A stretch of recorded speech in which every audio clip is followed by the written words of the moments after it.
Hey there. Welcome to the show where ex-evangelicals watch and talk about TV shows and movies. The ones we weren't allowed to watch as kids because, Satan and stuff. I'm Donovan. I am Zach, and Jesus stole our movies.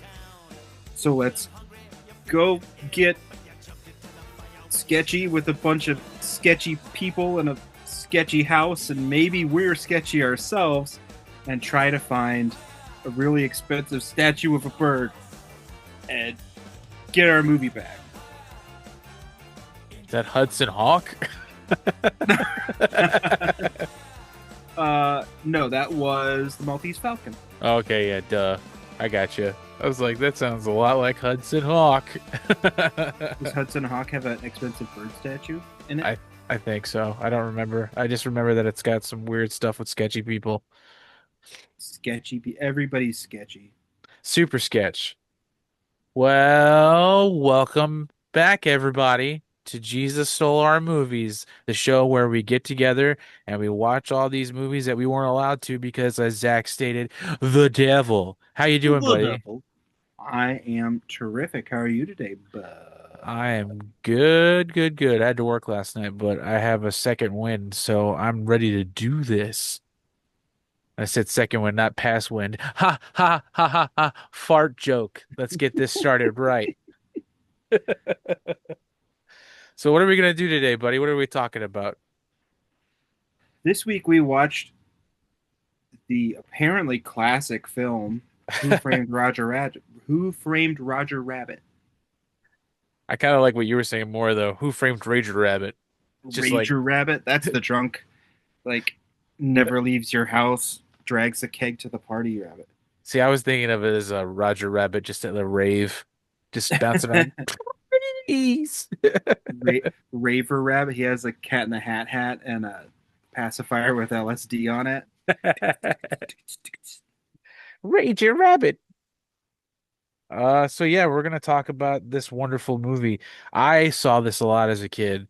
I snuck it the first time because my parents went out on a little. My dad was a DJ, so he would have to go DJ parties all the time, and my mom would go with him sometimes. And my uncle would babysit me, and I told my mom that there was a cartoon movie coming on. She was like, "Yeah, yeah, whatever, shut up." So she was like, told my uncle like he wants to watch this, and my uncle was doing whatever and just let me watch the movie, and it was this. So it was the first time I ever saw it. I was watching it by myself. I was like 8 years old, sitting on the floor, and there was just obviously so much I didn't get, Yeah. but there was so much I did that I just fell in love with so fast. Like the music, the visuals, how much it scared me. I loved how much it freaked me out. So just yeah, that was my experience with this. What was your experience with it, bud? I had never seen this movie. Hell yeah. This is the first time I watched it. Um, I would not have been allowed to watch this as a kid because it was fairly mature. Yeah. This is like not a kids movie. It just happens to have cartoons in it, you know, Mhm. Yeah, I agree with and that. a lot of there's like a lot of cussing and stuff. Yeah. So And like also I don't know. Yeah, we maybe just the way Jessica Rabbit is portrayed is probably also not a thing that would have been happening in our house yeah. because it was very lurid in a way. I don't know if it was a Jesus or religious thing. Maybe it was just a this is actually visibly not a child movie. Yeah, I feel you. Yeah, that makes sense. I mean, I didn't really go into any of the Christian reviews or anything on this, did you? So this movie is actually rated PG, which Yeah. this would not be a PG rated movie today. I don't know how they got away with a PG rating for this back in the day Yeah. because like there are open swears. He says son of a bitch and bastard and Damn. You say other damn a lot. curses. Yeah. Uh, and it's very graphic in its depiction of like killing the tunes. So Yeah. like there's no way this would be PG today, but like, there's a lot of like how is this movie ever appropriate for children? There's too much swearing, there's too much violence. Um, Again, the depiction of Jessica Rabbit is always mentioned as it's too sexy, Yeah. which I think that's the point. If we're like looking at it critically, like Jessica Rabbit is like obvious, and we'll get into what this movie is Yeah. as we go. But I believe the point of Jessica Rabbit is to be almost a nose thumbing at the femme fatale Oh yeah. trope that exists firmly and where this movie sits in the fiction landscape. Well, Absolutely. it doesn't seem like there's like a outrage about this movie. It's just like it's definitely not a children. This is not a kids movie, No. despite one of the main characters being a cartoon. And I think that's where it kind of got messed up. And I don't know why you would rate this PG. I didn't realize it was only PG because I would have Yeah. thought that myself. Like that's this is crazy. This is a PG movie. I assumed it was 13. That's that. Yeah, that kind of takes me by surprise. The only thing I really saw when I was looking up stuff, I think it's what was it? Common Sense Media, I think it was, where they allow the parents and the teens to review it. Hmm. It actually got pretty decent ratings on there. Yeah, comments. Though it's always funny. Common Sense Media does like a positive content thing too, where Yeah. they say, "Are there positive messages?" And their positive message thing is like it's always a one for these secular movies because they don't like mention God or anything. They could give it more, but they're like, "Mm-mm, we can't. We can't." It's like again always mention the sexuality of Jessica Rabbit's. Oh, here we go. I Okay. found a Rod kisses Eddie on the mouth. So you can't have a same-sex kiss whatsoever, even if it's a joke. Oh yeah, I forgot about that. I'm not surprised they said something about that.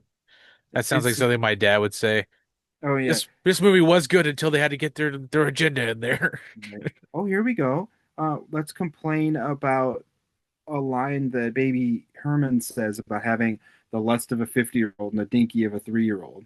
Yeah, I wrote that in my thing too. They shouldn't even notice that the dinky exists.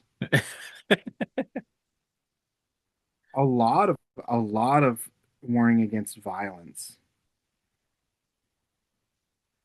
like just the general gun violence, Yeah. crude and profane language, the drinking, The and drinking is a big one for sure.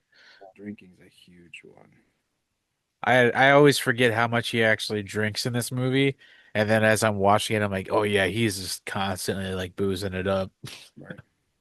This is actually kind of nice. Okay, because every once in a while we'll go through some of these Christian reviews and we'll see like, hey, somebody is close to being close to getting it. You know, Yeah. this one's like, this is a negative, noteworthy element saying women are called several condescending names associated with the 1940s time period, including toots, dame, doll, and broad. Nice. And Eddie openly this is actually kind of nice too. Eddie openly insults a gorilla cartoon, making mocking ape gestures, which is like we do have to talk about Eddie Valiant being racist against cartoons, but like that's kind of nice. Like you're in there and you say, okay, that's not it's not okay to call women these names, Right. but we are in like the late 40s, and that's kind of like part of this fiction that Right, we right. do kind of have to accept. Totally. Um. But it Oh, is nice to here's see them one. call it out. Here's a negative element. Yeah. When Eddie hops on the back of the metro tram and rides with the kids for free. I Uh, shouldn't have done that. What a bad guy. they really say that? Yeah, I thought they were gonna talk about how the kid offers him a cigarette. that was very funny.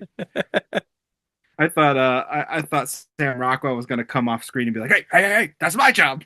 Yeah, right, right, right. All right, he just pops in. He's like menthol or regular. But all right, I'm cool. I'm cool. Jesus Christ, I'm far from that. Ask my kids. Anywho, You're now you're cool. Kids just don't understand you're cool because they're kids and they think running around the house screaming 6'7" for no reason is cool. Yo, that shit is annoying as balls. We were at a Friendsgiving thing last night, which like was super great. I actually, you know me, I don't like people that I don't know. Yeah, yeah, Like yeah. I'm just very uncomfortable around people I don't know. But it was like the nicest little party. All these people. It was like just good to see all of humanity just being cool for Yeah. a little bit in a very small place. But like these kids are running up and down the stairs playing hide and seek, just like 6'7", 6'7", 6. Like, what are you doing? Were they What doing is? the hand thing too? Yeah. 6'7", six What are you seven. doing? And if you accidentally say 6 or 7, They'll go ah. oh, 6'7", and you're like, oh my God. They did it with one of the most recent episodes of South Park they did. It was revealed that that's a the Labubu thing where it's like it's a satanic ritual. So you get like 6'7", you're trying to summon the devil, and they accidentally summon Trump. Oh no. It's That's pretty worse good. than summoning the devil. The I know, devil might right? actually be semi like whatever. Yeah, Nobody wants to summon Trump. no. But yeah, the new Ew. season's pretty good. Check it out. I don't watch South that. There's no part of me that will ever watch South Park. I have no desire. I've been watching it since I was very, very young. I snuck over a friend's house one time and watched it and been kind of stuck on it ever since. I dig the writing of it. I feel like it's a little a lot of tongue-in-cheek stuff. I dig Oh yeah. that. But anyway, let's jump into this movie, sir. What do you think? You think you're ready? Are you ready? Because you're steering the ship today. I'm as ready as I'm gonna be, sir. I hope I can do this well. Oh, hell yeah. Well, before we jump into the movie, I've been feeling kind of down lately, a little depressed, you know. So I was wondering if maybe you knew anybody or anything that could cheer us up, because it's been dark times, my friend. Oh yeah, yeah. Let's see what there. I don't know if you remember, but there is a very strange man that lives in my basement. Oh yeah, he always just sits over in the uh, corner and Sits in the listens. corner drinking beers. And, yeah, yeah, it's your old Uncle Steve right here on the sofa, sitting down, drinking a couple of Steve Weisers. Can I get a hell yeah? Hell yeah.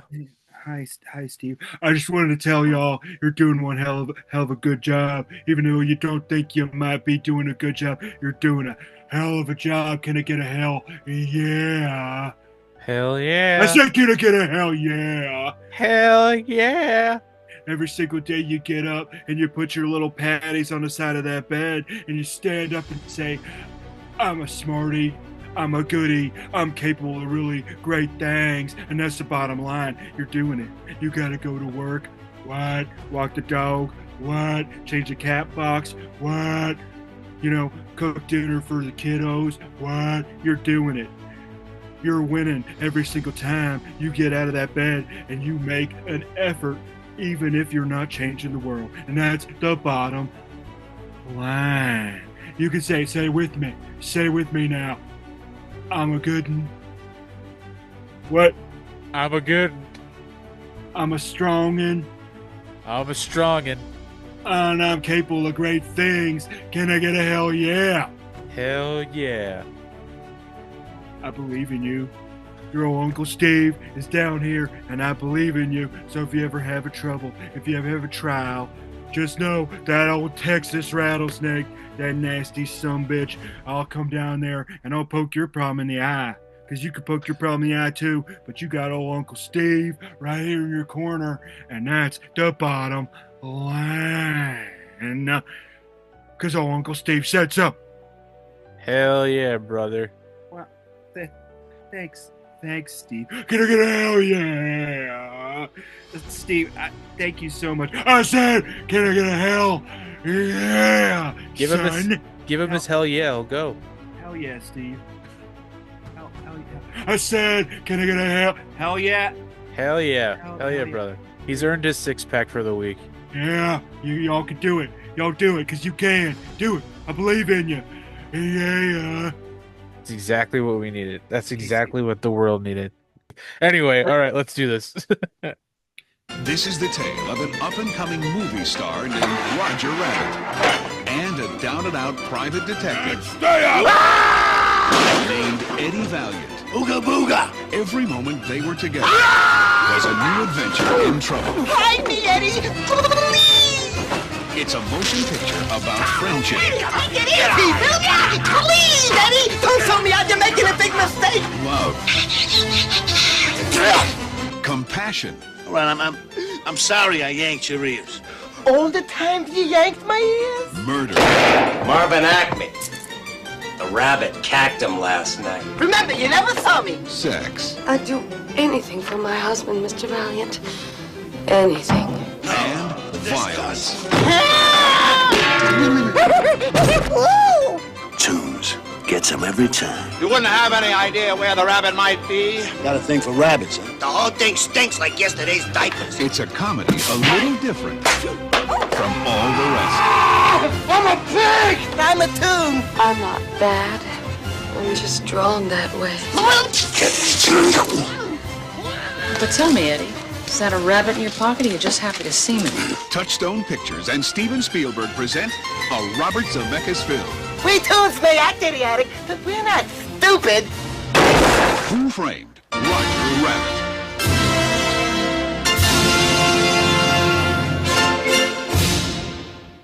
We start off with the Touchstone logo. Out of habit, whenever I see a logo for a film company, I always tend to think of the first movie I saw with that logo in front of it. Touchstone in Yeah. particular always makes me think of The Nightmare Before Christmas. Is there anyone like that for you? Oh no, because I just when you said that, I think that's a wonderful idea. I wish I would have ever thought of that myself. No, actually, I couldn't even tell you what any Touchstone movie is off the top of my head. I know I've seen the logo a trillion times. Yeah, for sure. No, I do that with like every movie that we're watching. Like if one like Orion pops up, I'm like, this is Bill and Ted. Like just random Yeah. shit, you know? I fucking love that. I love the idea of like rituals that we do when like things Yeah. happen. I think that's incredible stuff. Yeah. And they're most like random shit. It's so cool. In the background, we have some awesome sleazy detective music. You know the kind with the slick bass line and sexy saxophone.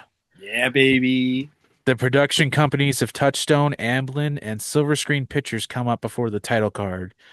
The music fades and there's some loud fanfare. An image of an adorable looking baby and a wild looking rabbit appear on our screens, a la Looney Tunes. RK Maroon presents a maroon cartoon. As soon as I saw that baby, I knew what joke they were gonna do with that baby. Yeah, that they're gonna make him old sounding. Yeah, it was gonna be like an old, dirty old man because it's a baby. There's only one recourse to do. You know, it has to be a drinking, spitting, cigar smoking old asshole. It makes you wonder if this was like one of the first ones to do it because you know, like your mind goes like, that's what it's got to be because it's been done so much. Yeah. Makes you wonder if like because I was re-listening to a part of the Halloween episode we did and we talked about how that movie has a lot of firsts, even Mhm. though we see it all the time. I wonder if this was like the first fucked up baby on a movie before. Oh yeah, I'd love it. That would actually be a really cool project to do, like either podcast wise or just like film history wise, like tracing tropes back. Oh yeah, that would be really cool. That would be very fun. That'd be like a nice little documentary to have on something or a nice little series to have on Netflix. That would be super cool. Well, anybody listening, there's your Oh, TM, don't take that. Don't take that. There's- We're gonna pitch that. take whatever you want. Artists for the people. God damn it. This we could have Fuck pitched these that capitalist someone. pigs. No, yeah, there's your YouTube channel. But that's so much work, dude. I'm not a Oh, yeah. researcher, so I don't know. No. Me neither. Me neither. We see that the baby's name is Herman and the rabbit's name is Roger.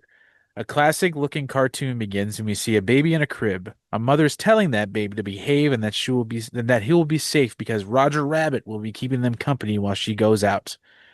Roger does his best to convey that he will keep the baby safe, even going on a tirade about his unique family tree. And if you listen closely, it sounds like there's a lot of inbreeding, but you know, bunnies are like gross like that. As he goes on this tirade, baby Herman escapes, launching himself into the kitchen. There he sees a jar of cookies on top of the refrigerator. Chaos ensues as he climbs on top of a lit stove, knocks knives on the floor, and causes a rolling pin to roll across the entire kitchen. Mhm.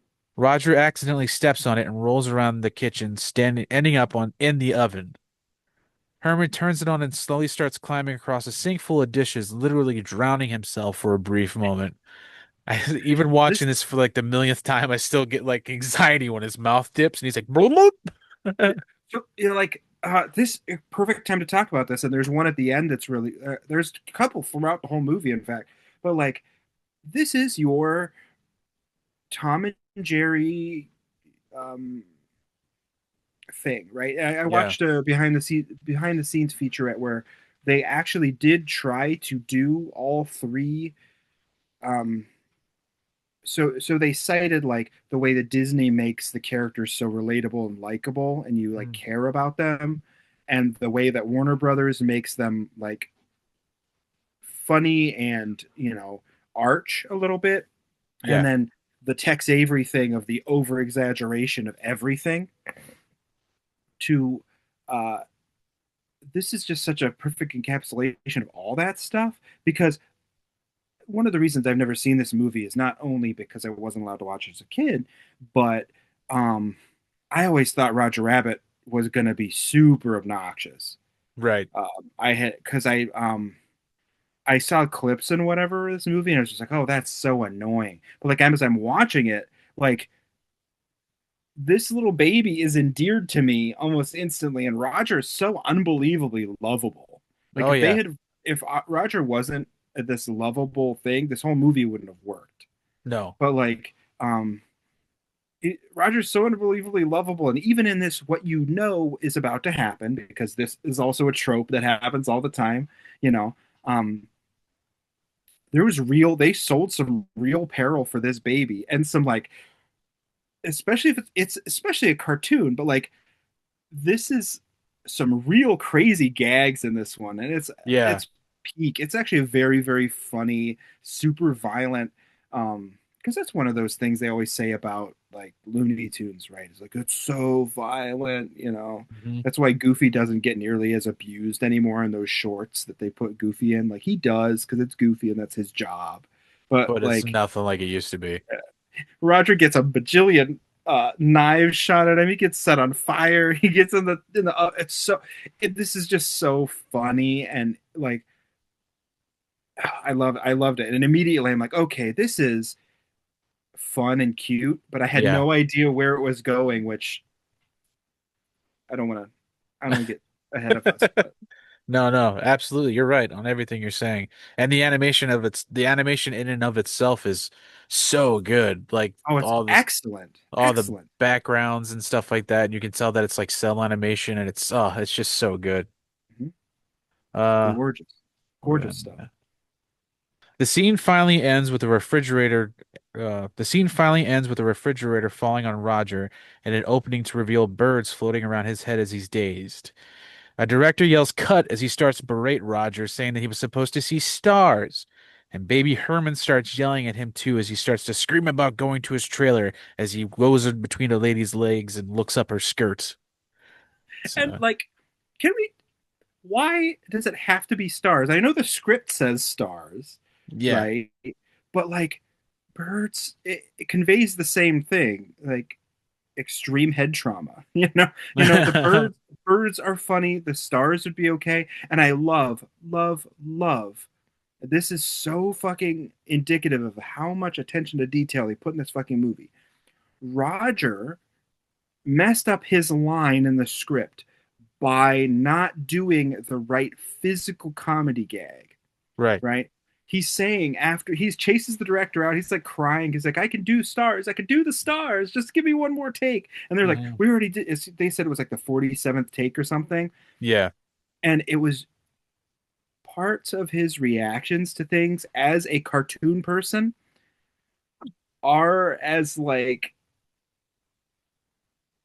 just like messing up his line. I absolutely love that. Like he couldn't do the stars at the time. Like he has the ability to make stars tweet around his head. Like that's so fucking cool. I Yeah. absolutely loved it. I thought it was like incredible stuff actually, because like part of being a cartoon is just like how wacky you can be. Yeah, it's kind of like a little piece of world building almost. Yeah, It's it's really cool. world building, attention to detail. This whole movie, like, I want more of this Toontown and this universe. Like, I would Absolutely. absolutely love more of this stuff. Yeah, it would be sick to make a series off of this somehow. Well, You know what I mean? Like did Eddie's you kid or something. did you watch Bonkers at all on Oh my Disney? God, did I? Yes. Bonkers is pretty cool, but it's not nearly the same. Like, they don't. It's not nearly as magical because it's not.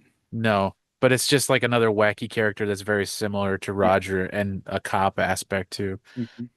Um, Roger is so desperate to please the director, he begins to show that he can get stars around his head by beating the shit out of his own head with a frying pan multiple times. It's just like bang, bang, and he's just seeing different things like bells, all this shit. It's so fucking funny. Oh my god. And not just because it's cartoon funny. It's because that's a very well constructed joke, you Yeah, know. And Roger's just the most unbelievably lovable thing you've ever seen in your life. That's like, I don't know. This is one of those things like if Baby Yoda wasn't Baby Yoda, The Mandalorian wouldn't be as successful. If true. Roger Rabbit was not as unbelievably both obnoxious and the sweetest thing you've ever seen in your life, it wouldn't work. Right. And like the guy, I can't remember the guy's name, Fleischman Fleischman? was the Marty Fleischman. Is that the voice actor's name? I think the name sounds familiar. It was Charles Fleischer. Charles Fleischer. Like, Oh, okay. come on. Like that's this. What an incredible performance. And you saw that stuff about him being on set in full costume, right? Mhm. Eh, Just Yeah, it was just very doing funny. his lines off camera, just completely decked out in a Roger Rabbit outfit. It was so silly. Well, also, this movie takes place in 1947, so Yep. no SAG-AFTRA, right? Nope. Is there an actors union yet in 47? Because goddamn son, that director went off on that dude. I don't Yes. think, dude, could directors talk to actors like that anymore? That's got to be a union thing. You know what I mean? Like, Oh yeah, ugh. for sure.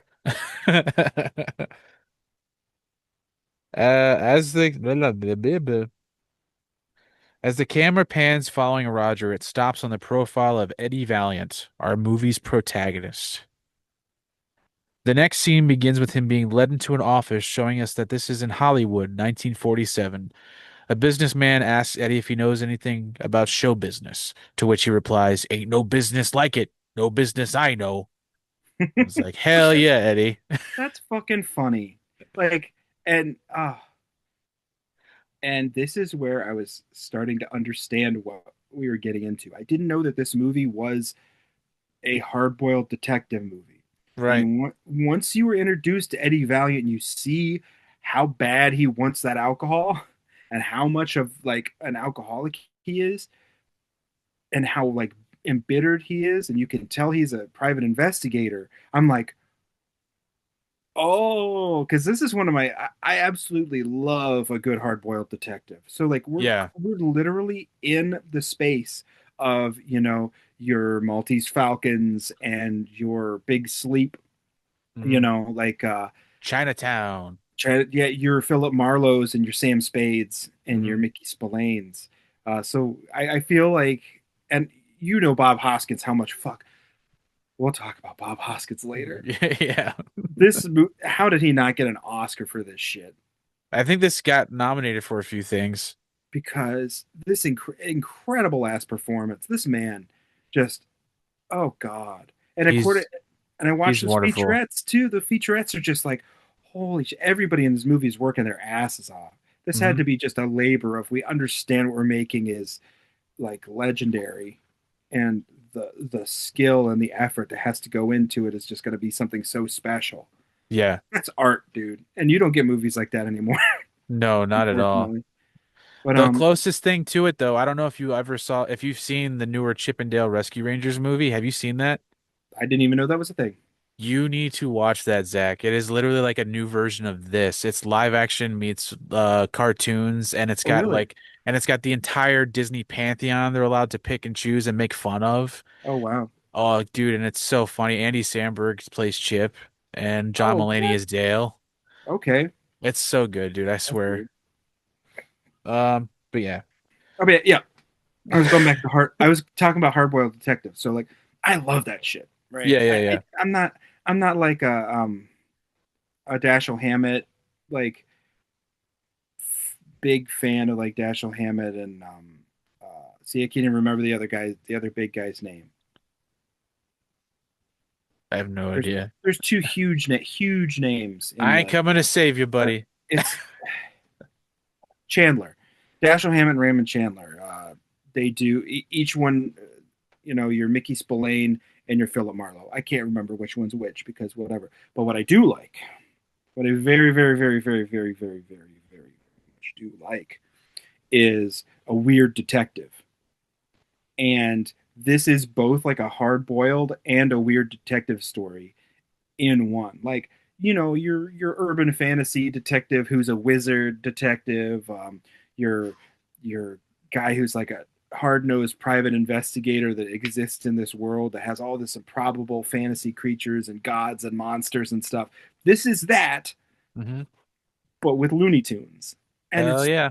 oh my God. I'm like, okay, I'm in. I'm in. I'm sold. I can't believe I haven't watched this movie. Like, oh, let's fucking go, dude. Hell yeah, brother. Um, a couple recommendations for series that are really good like that. There's an author called Simon R. Green. He has a series called The Night Side. And The Night Side is wonderful stuff. Uh, it's all supernatural weirdness. There's a Dresden Files, but Dresden Files is whatever. Who cares about that weird that it became an urban fantasy thing rather than a detective story.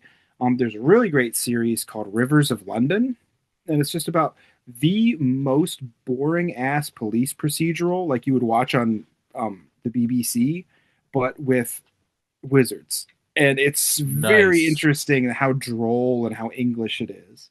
Yeah. And there's a bunch of them. There's a bunch of them out there. But if you actually want a real good, hard nosed, hard boiled detective, the which has no fantasy elements at all. Walter Mosley's Leonid McGill series is an incredible read, and they're all like fairly short.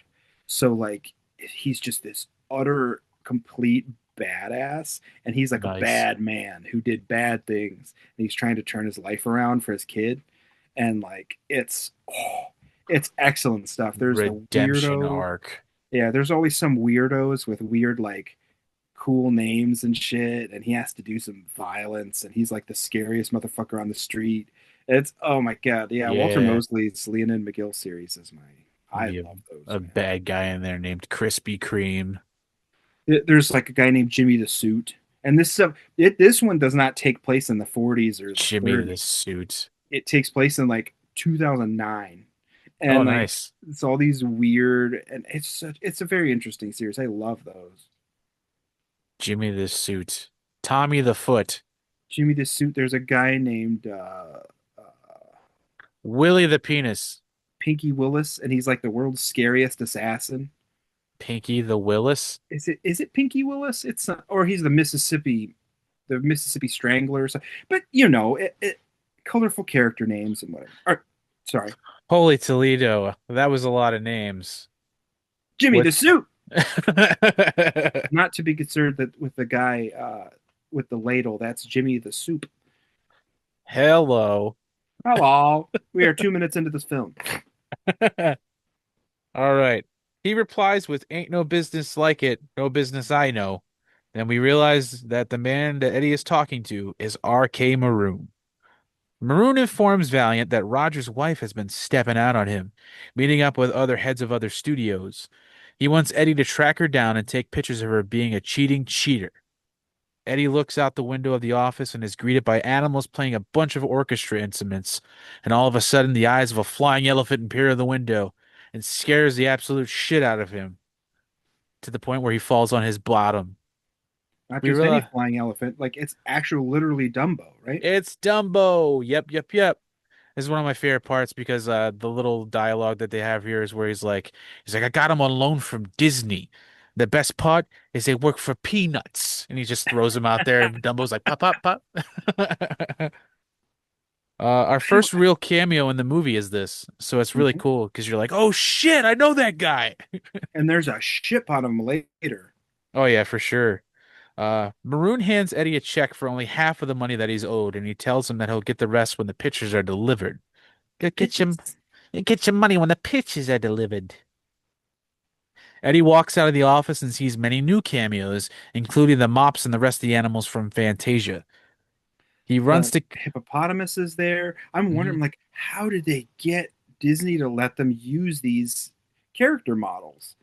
Um, and the mops from Fantasia are the janitorial staff at the studio. Yeah, Just like, this is so fucking great. I think there's Uh, like the main janitors behind them playing like the don't do mhm. to get them to clean. There's so many gags. Like you can really see that, like Robert Zemeckis has just like this sense of imagination Yep, yep. and kind of like this very childhood esque just glee with which he salts and peppers this movie with so much fun shit.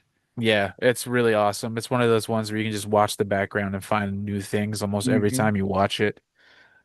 Um, sorry. I think Porky Pig drives past in a golf cart or something. Well, they don't have golf carts um in the 40s, but There's some kind of cart that they zip around on. yeah. Eddie runs to jump on the back of a trolley while a bunch of kids already sit on the back of it. One misses it and runs to catch up, and Eddie grabs him to put him on. Everything about this scene was amazing to me when I was a kid. It was subtle but great. I loved the way it was lit, the way that they interacted together, like the music, like really just made the scene pop to me. I always think about that for some reason. Is this where Eddie says to someone, you don't have a, so they ask him about having a car and he says, no, this is LA. I rode the bus because we have the best public transportation system in the world. Yeah, that kid, the kid that's on the back of the trolley asked him that. He's like, "Hey, mister, ain't you got no car?" And he says that, and then the kid offers him a cigarette. And then we have the idea that this movie is also sort of thumbing its nose at the idea of privatization. Yeah. Because like we're talking about as we go through the film, we're getting little snippets of this company called Cloverleaf is just buying property, Mhm. and Cloverleaf Incorporated actually bought the red trams in the public transportation system. So like, Yep. and as we know, LA's public transportation system actually in real life it was complete utter trash from Garbage. from the mid 40s until they built the new metro stuff. Yeah. Um, and that's mostly because of, I don't know if that is because of privatization or they were just saying like, yeah, maybe private companies should not be in charge of public utilities and shit. I don't know. Absolutely. But that was so funny. The kid's like, "Hey, want a cigarette?" Like, "Yep. Hey, we're firmly in 1947. I'm on my way to my job. I gotta work for 17 hours." I'm gonna make a hay penny today. Well, in the 40s, maybe not. I think that's like all those union wars were fought by then. Yeah, I I just don't got know. out of the mines. Thought I'd come to the city and give it a shot. We employ children in the mines because they're smaller and they can get in the hole better, and they can, they may not be able to swing the pick as hard, but they Yeah. can swing the fucking pick. You know what I mean? And go in there. Maybe if one has you passes out, you drag him out by his feet, send another one in there. Is there gas? I don't know. We ran out of canaries. You got to use a 5-year-old. It's We just a used to thing that happens. we used to shove Jimmy down a hole, but then he started complaining, saying, "Ow, my back, I'm getting a hemorrhage, something stupid." Kids say, you throw a couple pieces of candy in there. They'll be like, "Oh, mister, I smell rotten eggs." Okay, come on back and get another licorice. Okay. Horrible. Horrible. And Arriving at his office, Eddie checks his mail and sees it's nothing but overdue bills. He spots a bar across the street, licks his lips, and decides it's time to have a drink. you notice he had the very, very, very 40s private detective coded office. It's a mess. There's tons of file cabinets.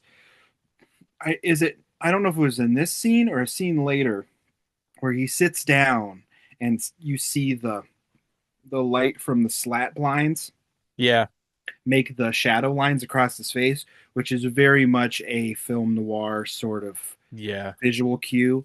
And they're peppering in some of this stuff. And we'll talk about one thing later. I think when Roger comes to his office later, I have to Yeah. mention it, but This is the part where he hasn't gone in his office yet. He just like looks at his mail and he's like, "Fuck this noise," and he goes across the street. okay, yeah, all right. Yeah. Then I won't talk. Sorry. No, you're cool. You're cool. You're cool.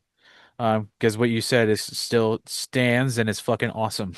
He has a Murphy bed that comes down from the fucking Yep. file cabinets. Let's go. Whose idea was that? Because that's fucking brilliant. Sorry. No, you're I cool. I love that shit. I do too. I talk about it in here for sure. When he gets into the bar, one of his buddies is passed out across the table, and he asks the other barflies what's wrong with him. A man with a notepad lets him know that he's been laid off. Somebody's been buying up all the rail lines. Cloverleaf. Eddie goes to buy a drink, saying that he's there to. Eddie goes to take a drink, saying, "Here's to the lead pushers. May they all get lead poisoning." And a hand goes over the shot glass and stops him. It's one of his old friends, Dolores, letting him know that he needs to pay back the money she loaned him before her boss finds out. But instead of giving her the money, he asks for a camera to borrow for this job with Jessica Rabbit. He hands her the check to see how real it is, and she states that it's from Maroon Cartoons. Another barfly overhears this and starts to mock Eddie. As he continues to laugh, Eddie snaps and kicks the stool out from under him. He freaks out and says he doesn't work for no cartoons, before slamming a hard-boiled egg into his mouth. Eddie Which st- Eddie storms out as the barfly. Eddie storms out as the barfly asks what's his problem, and we learn that a tune killed his brother. which we now know that Eddie is not actually racist against Toons. He just has this trauma because we'll learn in a little bit what him and his brother did as a team of investigators. But this was such good stuff, right? We introduce Eddie as a lush in R.K. Maroon's office because he literally is behind, like, looking at the sideboard in Maroon's office, like licking his lips, seeing like the liquor on the sideboard. And he goes and pours himself a drink in R.K. Maroon's office. Like, you see, he's a drunk. You see, Yeah. he's kind of a lush. He's disheveled and down on his luck. And he's really, really having a hard time he's grieving his brother. And of course, it's the 40s. We can't talk about that I'm grieving my brother. I just have to be the biggest, toughest, badass motherfucker in the world. Yeah. We go into the bar. We see that Eddie Valiant is a capable physical threat, because he takes this guy down within, a second. He flips the bar stool out from under him and gets him in a hold and holds him there. Yeah. And we get a joke about a hard-boiled detective. Like, Yep. he literally puts a hard-boiled egg in this man's mouth. They have to teach this script at film school or something. I don't know anything about film school, but there's so many little details in here. And you start to see him and Dolores, like, she's kind of sweet on him because she said, Yeah. "What happened to your camera?" He goes, "Oh, it's at the shop." She replies to him some kind of fucking joke about, like, just like your something else. I can't remember what it was, but so, because that's what you do, right? Yeah. And we see you have to establish it. Though your guy sucks now, he's a physical, visible threat to the people around him. People do have respect for him, even though he has kind of fallen down a little bit. Yeah. And we see later that Eddie Valiant is probably the most clever person in any room he is in at any given time, because he gets out of some really bad scrapes they get in just by Yeah. being smarter than the bad guy and And not it's actually having to do, like, real violence. right.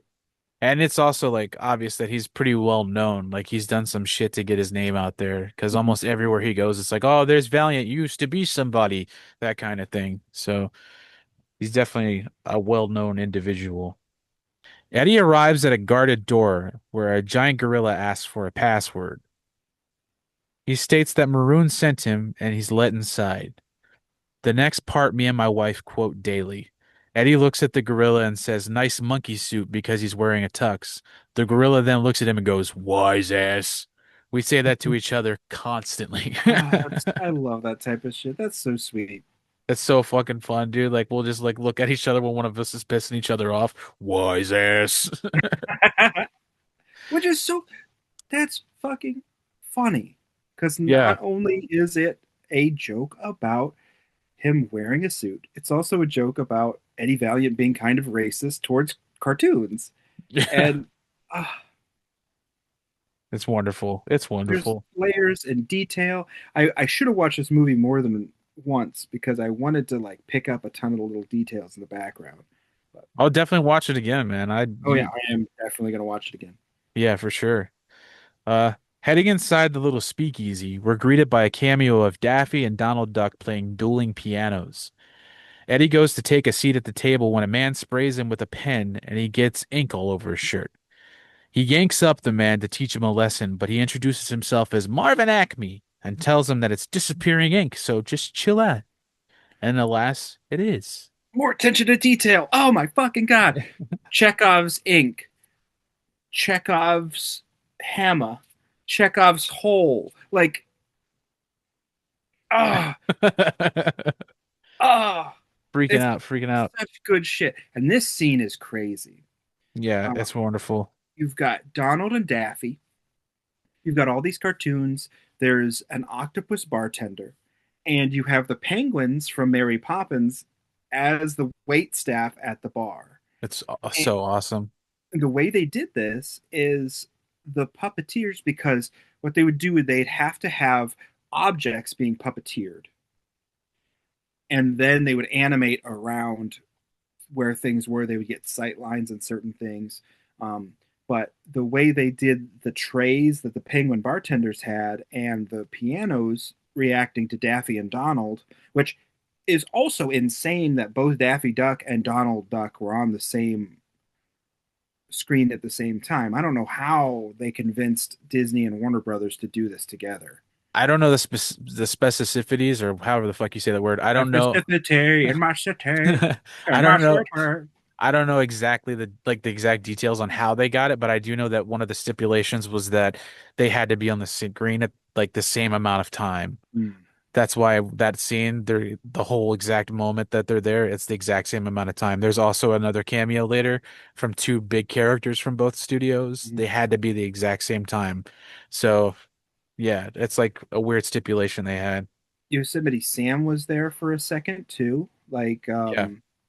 so yeah, oh, that it was so cool. And so what they had to do with the objects and the trays that the wait staff was holding is they built, just like you would with a regular puppet stage, they built the stage and the set up a little bit so the puppeteers could be below the stage level, and they had the trays and the objects that were being interacted with the cartoons on sticks.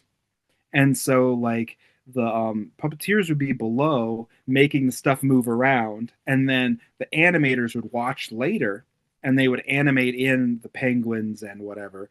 And the piano sequence was so choreographed that they had hydraulic movements and servos in the pianos, because the That's pianos wild. are real and Right, they're not Donald and animated. Daffy are animated. And so Right. they're moving, and like there's somebody off screen pushing all these buttons, and oh, it's so fucking good. Like that's high craft filmmaking right there. Yep. Like Not when you CGI, it's real right, shit.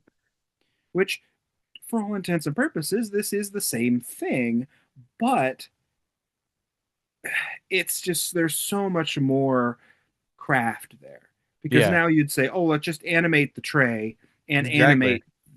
animate the pianos with CGI. No, they did everything practical. Like he interacts. I believe on one of the trays there is like a tumbler of alcohol, and the tray's moving around as the penguin moves, and the tumbler is not secured to the tray, so it's just sliding around. So this Yeah. the poor puppeteer is up here like desperately, probably hoping that that alcohol is not going to fall or the drink's going to fall all over the floor. But they did this with any time there was a real physical, real life object interacting with cartoons, they would have to go in and animate later. Yeah. That was, I think they said they practiced for like 3 months to get everything down, and it was like the biggest cartoon interaction set piece in the movie. That's crazy. It shows though how much they put into it, how much practice and shit. The chase scene was a really big deal too, but we'll talk about that in a little bit. Yeah. Eddie sits down to watch the show, which ends with Daffy and Donald almost killing each other. Another great joke. When he arrives, when he got there, he told one of the penguins from Mary Poppins that he wanted a scotch on the rocks, and he yells after him he means ice. Which is that's fucking funny. The Oh. drink the drink arrives and it is indeed a scotch with rocks in it. Betty Boop then comes up as Eddie's waitress. The lights go down and Marvin Acme loses his shit. Betty tells Eddie that Marvin never misses a night that Jessica performs, and we're treated to a sultry and seductive number by Jessica Rabbit, one that awakened a lot of people's sexualities, straight, bi, gay, everyone. I remember Bob Hopkins, and I'll wait there. Let's pause. Do you have anything to say about that? We also get in this little snippet of dialogue that Betty Boop has prior history with Eddie, like they know each other. Yeah. And like Eddie is not unfamiliar with the world of tunes, and we'll Right. learn later why that is. But I absolutely loved it, and that's another element of your hard-boiled detective, your investigator thing. There's a bar, and he knows the people there. So he has prior history with everybody he has to interact with, because Right. you can't be a good private investigator without a network of informants or whatever. And this is where I have to mention the fact that I did not know that Bob Hoskins was like had a proper Cockney geezer accent. Oh, Like, really? he's English. I don't think I've ever seen Bob Hoskins in a movie. I don't know. This is the first one I've ever seen him in, I think. Unless You he need was to in watch something else. Unleashed, the Jet Li movie with him in it. It's his real voice, and he's like a fucking like mafia dude, and he's so good. I Uh, thought that was Ray Winstone. no, it's him. It's Morgan Freeman, Bob Hoskins, and Jet Huh. Li. Oh, it's so good. I want to watch it now that I just even mentioned it. And Eddie Valiant, it is important to note, does he have a mid-Atlantic? I think he has the mid-Atlantic accent. Yeah, It's not like 100% it's kind of New Yorkish though New too. Yorky, but it's Yeah. kind of mid-Atlantic, But like, I watched one of the featurettes, and he's just talking. He's like, "Is Michael Caine off screen?" Just like doing his dialogue. I was trying to, in it. Yeah. I really had to try to do this fucking movie, acting opposite a cartoon. And you're like, oh my god, fucking rabbit. it's silly fucking- I'm looking at his tennis ball, right? And there's a fucking man in a monkey in a fucking rabbit suit standing over there yelling at me. I'm telling him, hey, stop it. Don't scream at me no more. And he's saying, maybe not. He's just going to keep screaming. What they didn't tell me when they started this movie is they'd be kicking my ass every single fucking day. He was talking about he took an ass whooping for this movie. There You were can- so many yeah. pratfalls, and oh my god, this movie is so fucking good. Yeah, he did a lot of physical comedy in it too. Speaking of the way he's acting, you got to remember that he's literally acting to nothing here. With Mhm. Jessica, like the other stuff, there's puppeteers and shit, but with Jessica, there's nothing there, except for that little shot where somebody moves his tie, where it looks like she pulls it. He's just pretending that there's an entire entity there, to the point where he didn't even have a sketch of her yet. The way that she was designed wasn't done till after this scene was shot, so he didn't know anything, which just blows my fucking mind. Also, But- we do have to mention at this point that, like, yes, this movie was made in the 80s. This is 88. Yeah, This was between the first Back to the Future and the second one, right? I think so. So made Back to the Future 2 yet, Zemeckis. Um, this was made in the 80s, so yes, we do have grody, lady dudes treating ladies kind of grody. Yeah, yeah. In that way. Also, this movie takes place in the 40s, so it is going to be even more reductive of women. And Jessica Rabbit is the most sexualized cartoon that has ever walked the face of the planet.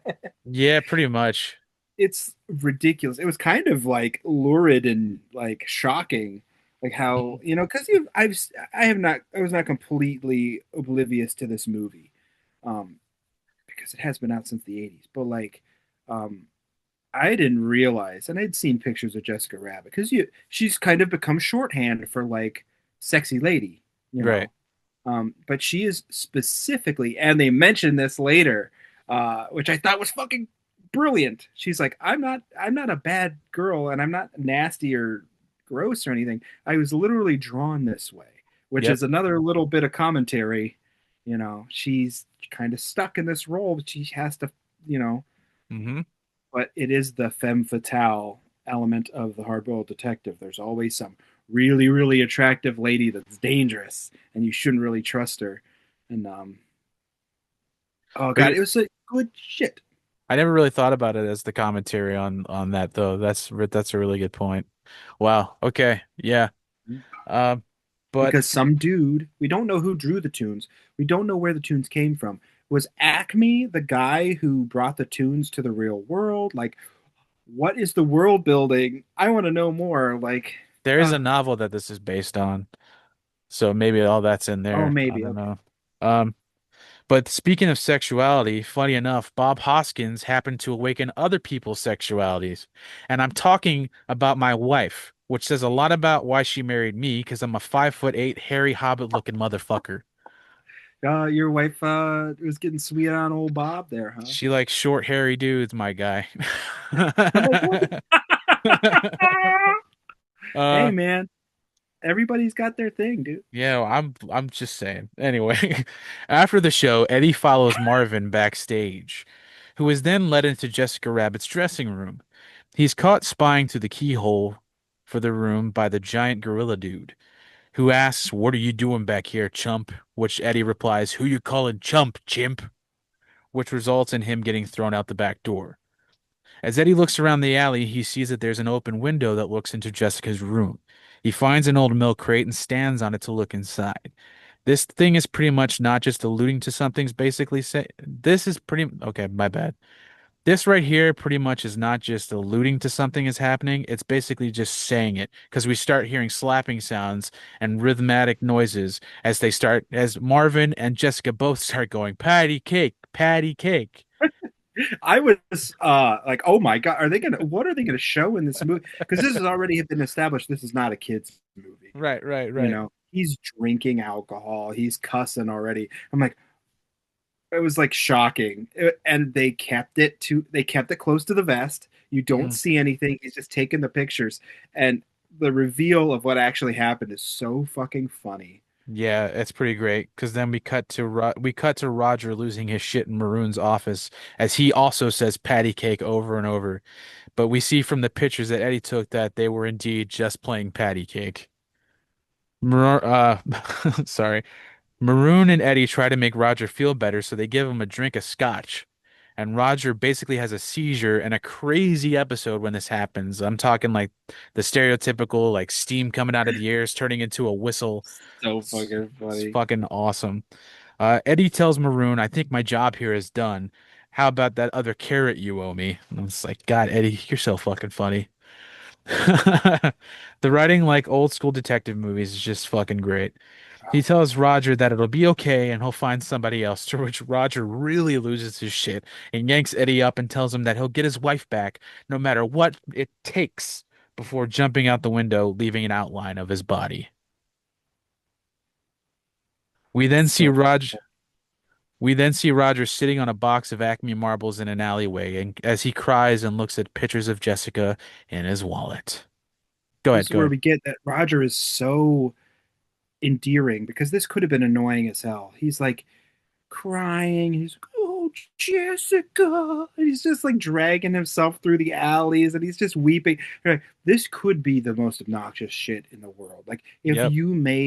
if you made Roger Rabbit's voice somebody like Will Ferrell, he'd just be screaming at the top of his lungs angrily. You know what I Yep. mean? Like this is just so fucking good. Hmm.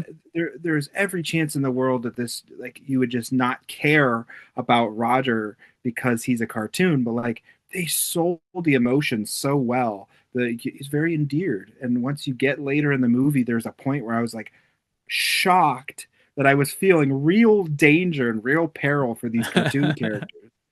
Hell yeah, brother. More amazing saxophone as we see more amazing saxophone as we see Eddie walk into his office and take off his hat and place it onto a bird. Which is the actual Maltese Falcon, Hell which yeah. I thought was fucking great. They knew what they were doing. They're so fucking good. Like, come on, dude. This is people who know what they're doing, giving you little winks and nods, not only to cartoons but also to hardball detectives. Like, come on. So Because I awesome. noticed that I was like, oh, I did the Leo meme. I was like, ooh, that's the Maltese Falcon. You do that almost this whole fucking movie, honestly. Yeah, basically, yeah. We look around and we see that Eddie's office is also his home, with one of those beds that you can close up that disappear into the wall. I think they're called Murphy beds. It even starts to go to the pictures. It then starts to go over to the pictures that he just developed with the camera that he borrowed from Dolores. He sees, while going through the pictures, he sees the pitch, blah, blah, blah.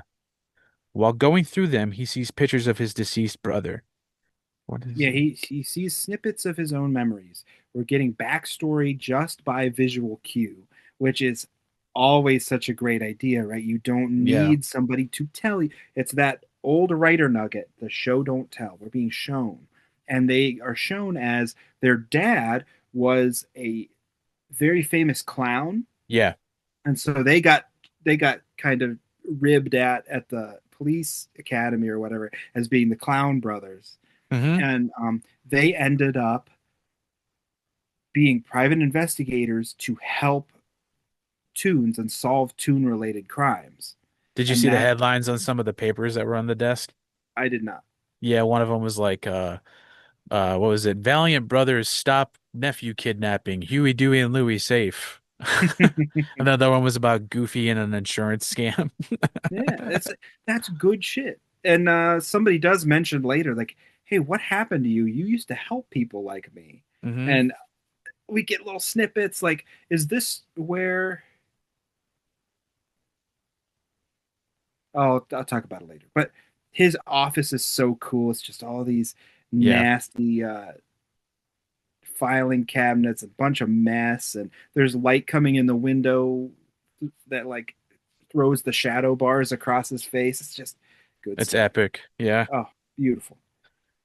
Passed out drunk at his desk, he's awakened in the next morning by Lieutenant Santino. He informs Eddie that the night before Marvin Acme was murdered and Roger is their primary suspect. The next scene begins with them pulling up to Acme's warehouse, which is right next to Toontown. Yosemite Sam comes flying over the wall that separates the two and lands in front of Eddie with his butt on fire. We head into the warehouse and we head into the warehouse and we see a safe lying on the floor with the classic outline of a dead body. The safe was dropped on Marvin Acme's head. Oh my God. The cops and Eddie look around the warehouse and start goofing with the classic Acme products from cartoons. The police mocking Eddie for being a former cop who is now drunk. Oh wait, nope, I was wrong. Oh wait, no, he was a cop, wasn't he? He went to the academy. Yeah, they graduated from police academy. Yeah, okay. While looking for evidence, they see that there's paint from Roger's gloves on the rope that dropped the safe. How convenient. While removing the body from the scene, the police accidentally knock over a box of squeaking living shoes. This is where we're introduced to the villain of the film, the Judge, And who's played by none other than Christopher Lloyd, our second movie with this amazing man. and we get a bunch of really cool detail bits in here. Hmm. As Eddie Valiant is walking through the warehouse, the Acme warehouse, we see um, a couple of the police officers playing with this mallet that has like a punch fist inside of it. Hmm. We see the idea of the portable hole. Like Acme is just manufacturing cool cartoon like weapons and stuff, and things that will come up later. Also, we also see Eddie Valiant reacting very harshly to seeing a safe dropped on Acme's head, just like his brother got a piano dropped on him. So like he's getting emotional flashbacks and stuff. And Bob Hoskins does actually a pretty good job of react. I think he reaches for his liquor bottle Yeah. in his coat a couple times. He licks he licks his lips, and like you could tell he's very agitated by all this. Yeah. And does Judge Doom, was he supposed to be coded as Spring Heel Jack? Oh, I don't know. Because like he had definitely had like a Victorian drape coat and a mantle and a cane, and he does bounce around at one point. So like Literally. and crazy eyes. So is he supposed to be Spring Heel Jack? I'm not sure. Oh, Spring Heel Jack is a cryptid from like Victorian era that Oh, right.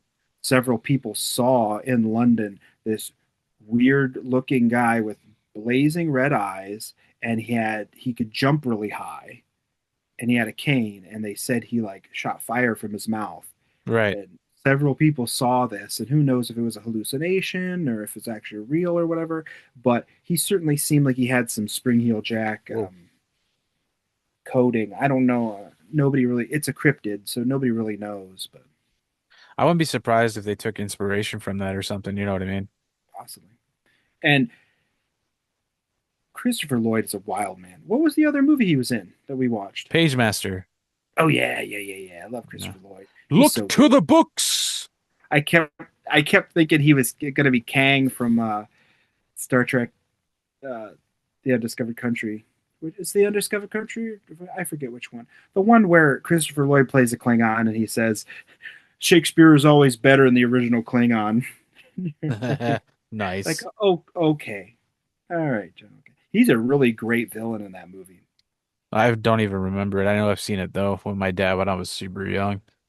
That one has a really terrible CGI floating zero G blood. That's Oh, like hell bright yeah. pink. It's That's like, what's up. why is it bright pink? Ooh.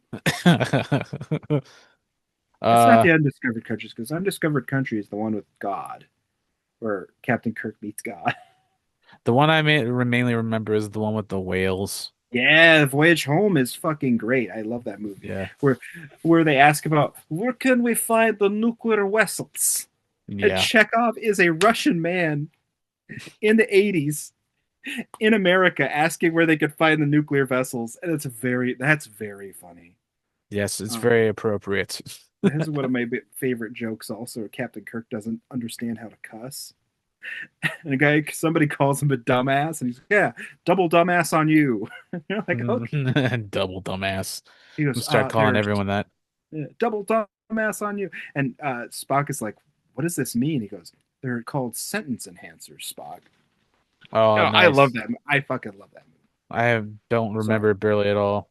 You get me talking about Star Trek, and I'll be here all day. I'll be here all day. Tip your waiter. I'll be here all day. The judge catches Eddie trying to take something from the crime scene and berates his ass.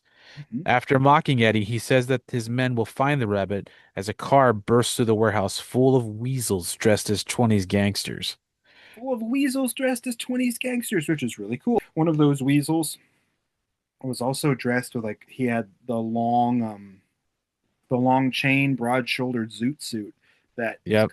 kind of like, did they know what was going to happen a little bit later with the zoot suits in LA, man? Should this have been a thing? But whatever. I There's the love one these. in the straight jacket too. Yeah, these weasels were so fun. And it's that cartoon tradition of like there's always the wacky henchman, Yep. which is also a thing in hardboiled detective novels. There's some badass like heavy that you have to deal with, you know. Yep. And this is where we get one of the worst things. Oh, you're gonna tell us about it, but like Yep. this was nightmarish. As Eddie tells the judge he has no idea where Roger is, a rogue shoe tries to squeak up and snuggle against the judge, who grabs it and takes it over to a barrel marked "The Dip." After taking off the lid, he informs Eddie that this is the only thing that can kill a tune as he slowly lowers the whining and talking shoe into the dip. And they sold this shoe as having emotion and registering pain. Like this was like nightmarish to watch this poor character be killed, and he's slowly being dipped in this. He said it was a mixture of acetone, benzene, and something else. Turpentine. Turpentine. And which nobody's wearing a respirator because this is the 40s, but whatever. So we won't even talk about that. But like, later we find out Eddie Valiant's lungs are just like dripping out of his nose because it's just Yeah, right. his soft tissues are decomposing because he breathed in benzene. That's how you Ugh. should have known that Judge Doom was a tune the entire time because he wasn't fucking dying breathing this shit in. Mm. They dipped this shoe in there, and they did such a good job of presenting this dip as a threat that later in the movie, when it's used, you actually get real peril and you care that these cartoons are going to die. It's really great stuff. Yeah. It's really nightmarish. If I would have like, I wouldn't show this movie to a younger kid because there's so much that like you could see a younger kid like repeating at school or saying to an adult, the adult would be like, "What?" You know? Yeah, But right. like, this is really scary. If I were to see this as a kid, because I felt something for this shoe. I'm like, "You motherfucker! What? Oh my god, he's just killing this guy!" And I think the shoe is just there. Yeah, it just Right? got It knocked was a, out of a box and was just jumping around. yeah, he was a completely innocent bystander, and this Yeah. judge just murdered this thing, and he can do that apparently because he's the law. Well, as the shoe Talk, dissolves, talk about your social commentaries. heyo. Hey-oh. As the shoe dissolves, a wild laugh comes from the smoke. The judge then tells Eddie that this is how they handle things in Toontown and that Eddie should appreciate it, considering how his brother was murdered. Murdered. But I was about to read the same thing. He arrives at his office to be greeted by Baby Herman. He's trying to tell Eddie that he needs to solve the case because his business is going down. He sends his nanny away by slapping her on the bottom and informs Eddie that the biggest thing that stinks about his life is that he has the 4-month-old body with a 50-year-old Winky or something like that. Yeah, it's like what the this is so creepy. Yeah, it's really weird. He sounds a lot like this too. He talks Yeah. a lot like he's like, ah, look at my Winky. The voice actor is a guy with a New York accent who has kind of a gravelly voice, and he's like, the only thing I did for this character was I he played Baby Herman as how people do shitty impressions of him. Oh, He's like, that's this is what amazing. people think I sound like, so I'm just gonna do it. He exaggerated his voice like really hard. It was pretty cool. And like Baby Herman drops his cigar at one point, and like the Uh-huh. cigar is a real cigar in real space in real time, but Baby Herman is an animated character. Oh, it's just such good stuff. Yeah, it's done so well. Herman informs Eddie that Acme had left a will giving Toontown to the Toons themselves, and Eddie doesn't believe him and sends him flying down the stairs with his carriage. Which is like holy shit, but then you're he's a cartoon. He can, he Yeah, won't take damage from it. But like not a real baby. I was like, oh my god, this Eddie Valiant's a psychopath. In the next shot, Eddie's getting drunk and he sets his glass down on a picture of an Acme and Jessica, and he sees something odd through the glass, and it looks like there is indeed a will in Acme's pocket. Overwhelmed, he decides to take a nap and pulls out his bed. As he rolls over to get more comfortable, he sees that Roger's been sleeping there. Scares the shit out of him. It's They, such a funny scene. as Sorry. they, no, you're cool, you're cool. Something just happened to my watch.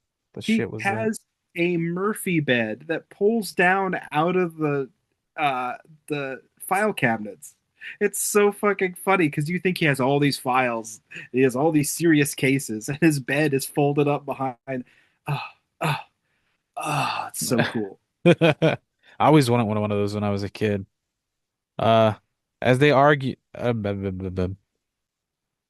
pulls Roger out of his bed, and as they argue, Roger states that he's hiding because he's been wanted for murder. Roger makes a classic comedic performance and states that he's asked everyone around town where Eddie lived, letting them all know where he was. He claims he didn't kill anyone as the weasels pull up outside and they come in to interrogate Eddie. As he does this, he slams Roger into a sink full of dishes.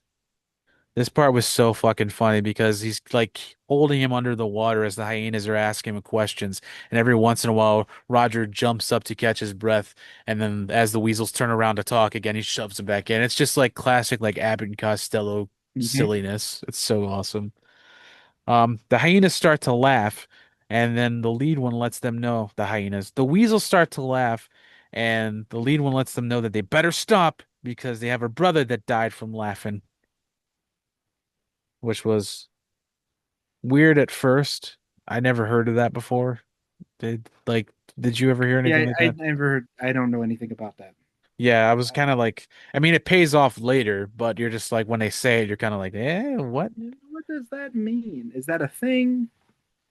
I don't know. A- After the weasels leave, Eddie shoves Roger in his coat and sneaks him across the street to the bar. He asks Dolores to help him hide him as he leads him to a back room. She freaks out and says that she thought that Eddie would never work with Toons again, and Eddie says that he had no choice. Eddie tries to saw off a pair of handcuffs that Roger had slipped on them, as Roger immediately slips out to hold them steady, informing him that he could have slipped out only when it was funny. And as the audience member, that he's going to do this. You know this is the joke that is going to happen because Roger does not conform. Like he's a cartoon. He doesn't have to be locked in the handcuffs. I'm sitting there watching as the viewer, like, oh, this is going to be a great gag when it happens. And sure enough, he just pulls his hand out, and Eddie Val's like, ah, he loses his shit. It's You could Louis have did takes him that this. at any time. Apparently, Bob Hoskins had to operate whatever was going on puppet wise in the sink when the weasels Really? were like harassing him. So whenever Roger would come out of the water, that was Bob Hoskins with one hand pretending to wash dishes, and with the other hand, he was operating whatever was the thing agitating the water underneath, or whatever puppetry they Oh needed to wow. happen to have the water react. Because it was real water in the sink reacting in real time, and they just animated Roger in later. Oh, Oh, it was so awesome. the bar having a prohibition era hideout behind it is also very cool. It's just good, such good stuff. Just layers upon layers of just great shit. Eddie leaves Roger at the bar for safekeeping as he goes back to his office. While changing his clothes, Jessica shows up and starts to inform Eddie that the only reason she was there and he was able to take those pictures was because Maroon blackmailed her for Roger's career. Mhm. His friend from the bar, Dolores, shows up as Jessica tries to seduce Eddie. Well, maybe not even tries to seduce him. She could just be being herself. You know what I mean? Which this is where she mentioned, "I'm not a bad girl, Mr. Valiant. I'm just drawn this way." And like Right. he, of course, is a dude. He's reacting like as a guy in the '40s would. Hubba hubba hubba hubba. Like nowadays, you just think, okay, lady, chill out, or I'm gonna stand over here. Like I'm cool. I don't. Do we have? There's probably some gross ass dudes that would react like this nowadays, but like I Yeah. feel like in 2025 this would be a thing. Like this extremely attractive woman is like getting really close to you and like just being aware that she might not want me in her space. Like maybe it's not a good look. I'm gonna step back. But yeah, Dolores comes in and she's pissed. Yeah, Like she not sees happy him at with his all. pants down, and this is where you actually get him and Dolores are in a relationship. Yeah, Like we something's didn't. going on there.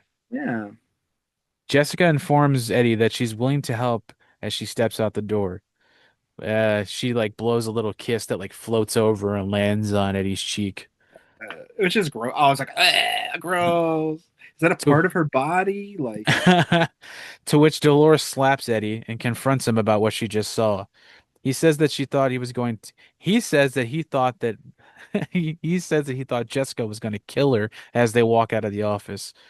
Outside, Eddie says that he believes that Maroon is making a move for Toontown, but Dolores informs him that it's not Maroon, but the company that's also been buying up all the trolleys, Cloverleaf. hmm? She tells Eddie that if he doesn't get the will by midnight tonight, then Cloverleaf will own Toontown. They hear crazy music coming from inside the bar and realize Roger's putting on a show. They run inside, and the hyenas, why did I keep writing the hyenas? The weasels overhear them say this and go get the judge. And this is one of the points where you have a really cool thing where the special effects department built a giant rubber Roger that is at the accurate size that Roger Rabbit is in the movie. So Bob Hoskins could physically interact with it and have the proper eye lines and stuff, and everybody knew where Roger was in space. So Hmm. he's like holding this giant Roger Rabbit thing where they're having the interaction. Roger's dancing and bouncing around on the bar top, and Eddie Valiant is like, "Hey, we're trying to keep it low key here, whatever." And you just see these in the behind the scenes featurettes of like Bob Hoskins holding on to this like giant, weird looking Roger Rabbit, like stuffy, Yeah, and it's so cool. Oh man, the idea. Did he give him the love note he wrote for Jessica yet, Roger? I don't think so. Okay. No, but he does end up giving it to him. I just don't remember which part. Yeah, because there is a point, and unless you talk about it later, in which case you can I just don't remember if I do or not. there is a point where Roger has written a poem, a love poem for Jessica because they are actually like a real couple and it's not just something super weird and she like loves him very much. And Yeah. so he writes her a note and he gives it to Eddie Valiant to give to her Uh-huh. later. And he like wrote it in either crayon or lipstick or something. It's really gross. Yeah, it's like Blue Crayon, I think. Roger puts on a show in the bar as Eddie and Dolores come running inside. They throw him in the secret room as the judge shows up and asks all the barflies questions. He pulls out a record as a weapon, stating that no cartoon can resist the song on here. Roger does indeed resist the song, though, as the judge peruses the bar. Next, the judge then begins to knock on the wall with the shave and a haircut tune. He then states again that no tune can resist this. And this time, he's right, as the shave and a haircut goes around the whole bar until Roger bursts through the wall screaming, 2 bits! It was so he tried so I love that idea. It was like your really scary villain is tempting out your guy. It's the goofiest, silliest thing that a cartoon cannot resist replying the 2 bits to the shape of the haircut. Come on, that's so funny. Yeah, it's wonderful. It's really inventive and great. After this, Roger is now caught by the judge, to which Eddie grabs a barrel of the dip that the judge was trying to kill Roger with and knocks it onto the floor. Oddly, the judge is terrified of it? Question mark. This is weird. Hmm. Eddie grabs Roger and they run outside and jump into the weasel's car. In the back, there's a voice screaming, and Roger realizes, hey, I know that guy. They let out the voice, and it's a talking cab named Benny. A Well, we chase. missed a really, really good moment of Oh, did Eddie I? Valiant being super clever. Go ahead. Right? The only way they can escape from Judge Doom because he's about to dip Roger, right? Yeah. Um, it's really like actually kind of threatening. He's about to dip Roger, and Eddie Valiant is like, I got to get my friend out of this. He's not friends with him yet, but he's like, I got to get Roger out of the situation because Roger reacted so aversely to alcohol when he was in Arcane Maroon's All office. right. Yeah. Eddie just understands that the only way they can escape is by creating a crazy distraction. He he reverse psychology jokes Roger into drinking a like a double shot of bourbon or something. Yeah. I And don't want it. I don't want it. I do. I do. Roger's resulting freakout causes such a ruckus and such a cartoonish calamity that they're able to escape from not only the weasels but Judge Doom, who is really weird about the dip, by the way. And Odd. yeah, it's just that's so strange that a perfectly normal human being would have a diverse reaction to this. And they get away and they escape and find Benny the cab. It's just like, and this is, I think, one of the there's like three of them. There are three occasions where Eddie Valiant is very, very clever Yeah. because he's just like, okay, I'm gonna outsmart this guy. The one at the very end is an outsmart too. Yeah. That one's pretty freaking dope. I forget. I don't know why I didn't even mention the whole alcohol thing because that part is really hilarious. He's like, I don't think you want this. You want this. Yeah, it's good. It's good solving your problem too as a writer and Uh, using the tuneness of Roger Rabbit as the way to get out of the situation. a chase scene ensues with the oh my God. A chase scene ensues with the weasels and the talking cab named Benny. This scene was pretty cool. The way they filmed it was pretty rad. They had to build like a really, really tiny car that a guy had to sit on top of to drive. And it's like this dude that was actually also the stunt double for Marty McFly. Oh So yeah, like, yeah, so he was okay. like a really short dude. And it's very interesting in some of those featurettes. Like you see Bob Hoskins up on top of the little go kart, and there's the little tiny guy me right behind him. Bob Hoskins is up, and They said they were going like 50 miles an hour or something. It looks He's like it. on this tiny little go kart, and they animate Benny the cab underneath. Um, so it was so cool. And the way they built it, like the turning radius is crazy, so they were able to do like quick little spins and shit. And I Um, don't think. I hope they were made. I hope they made sure Bob Hoskins had a harness on and stuff because he was in that vehicle. Now you Like, know why he was saying like he got the shit beat out of him for that movie. yeah, he took an ass whooping for this movie. There's a bunch of pratfalls. There's a bunch of they gave Christopher Lloyd though like a harness so he didn't actually fall on all those marbles later, which Oh was my okay. God. But like that would have been, ooh, ah, that's when you have to be like, okay, dude, Yeah, right. I don't know, Stop doing your own stunts, guys. yeah. The next scene, Eddie and Roger are hiding out in a movie theater. Roger does his best to make Eddie laugh, Roger does his best to make Eddie laugh, but nothing can make him smile. He informs Roger about his brother and how he died, and saying that he was happy back then, but now he just doesn't know how to be. This is where he tells Roger the story about how his brother died, how they were in a case together, and a tune murdered him by dropping a piano on his head. And he mentions that there was this laugh, this crazy laugh. So you gotta, it's like almost like it's foreshadowing or something. Which this is one of part of the movie I didn't that part of the plot I didn't like very much, but we'll talk about that in a minute. Yeah. Dolores then comes in to meet them, and Eddie shares a very nice moment with her before kissing. Well, he tries to kiss her, but he's stopped by Roger being a little creep. He's just sitting there staring at him in the back, like with like little hearts floating over his head, like little weirdo. As they leave the theater, a newsreel comes on saying that Maroon just sold the last of his rights over to Cloverleaf for Toontown. Mm-hmm. Eddie and Roger arrive at Maroon Studios and Eddie tries to sneak inside. Roger waits in the car, but someone comes up and smacks him in the face with a frying pan and drags him off. Which Inside of Maroon, course can't stay still. He just immediately, as soon as Eddie Valiant walks away, he's like, "Oh, whatever, I'm gonna go over here." It's like, okay, he told him to stay put. he It's so just gets funny. whacked. Inside Maroon's office, Eddie confronts him about the deal. He tells Maroon that he has the will, but he's going to need some money in order to turn it over. Cut to Jessica throwing Roger in a trunk. She was the crazy person with the frying pan. Mm-hmm. Maroon steals the will from Eddie, and he sees that the will is actually just Roger's love note to Jessica. A fight ensues, and Maroon informs Eddie that he was trying to blackmail Acme to sign over the rights to Toontown, but someone killed him. Someone else then sticks a gun through the window and shoots Maroon, killing him. They try to shoot Eddie too, but he escapes and chases down whoever had the gun, realizing that Roger is also missing. And when he looks out the window, he sees Jessica running away.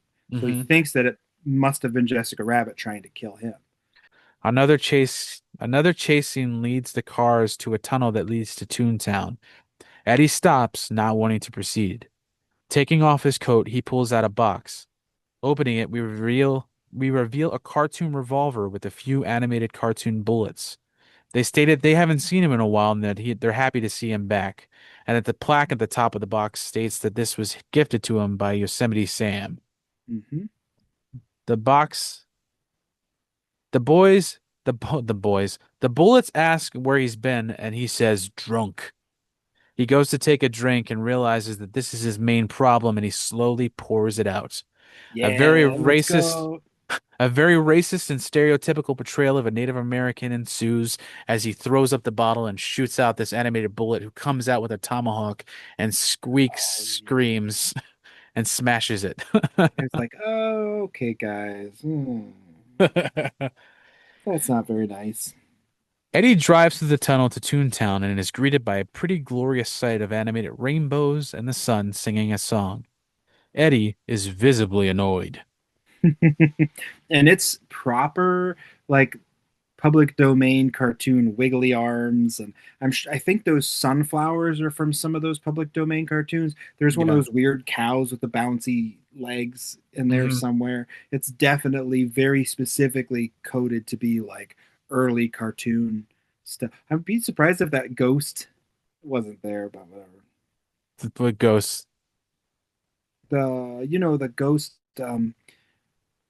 it's like a dancing cow that pulls off its skin and the skeleton Oh, dances and then it gets a ghost sheet. yeah, I know what you're talking about. I gotcha. It's got like jazz behind it. Hmm.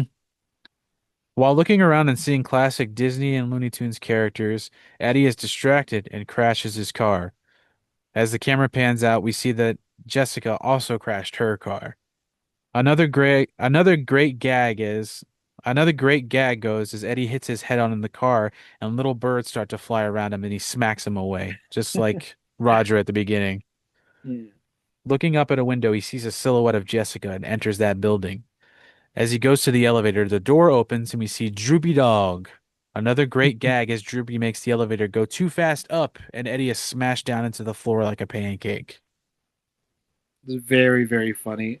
And it's the most droopy dog performance ever. And Mel Blanc was actually in this movie doing his voices. So Yeah, anytime you heard a voice that was a Mel Blanc voice, I don't, did Mel Blanc do Droopy Dog? I don't know. But any of the I don't know. voices that are traditionally associated with Mel Blanc was him Yeah. because he hadn't passed away at that point in the 80s. But there's the greatest Droopy Dog gag where Eddie Valiant falls down because the elevator is just a little bit lower, Yeah. and you see Droopy Dog's actually standing on a box, Yeah. and he's mind the gap, sir. Like, Yeah. he's like, "What's your Going shit, down dude?" to It's so going fucking down to.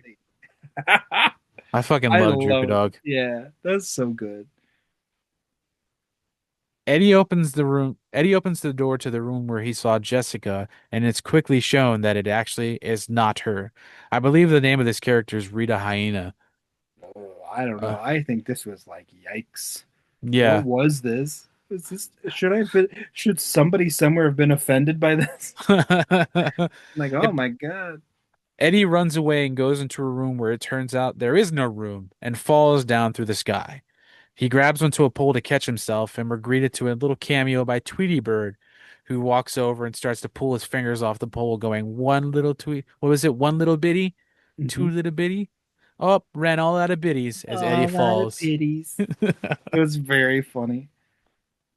As he's falling, we see Bugs Bunny and Mickey Mouse.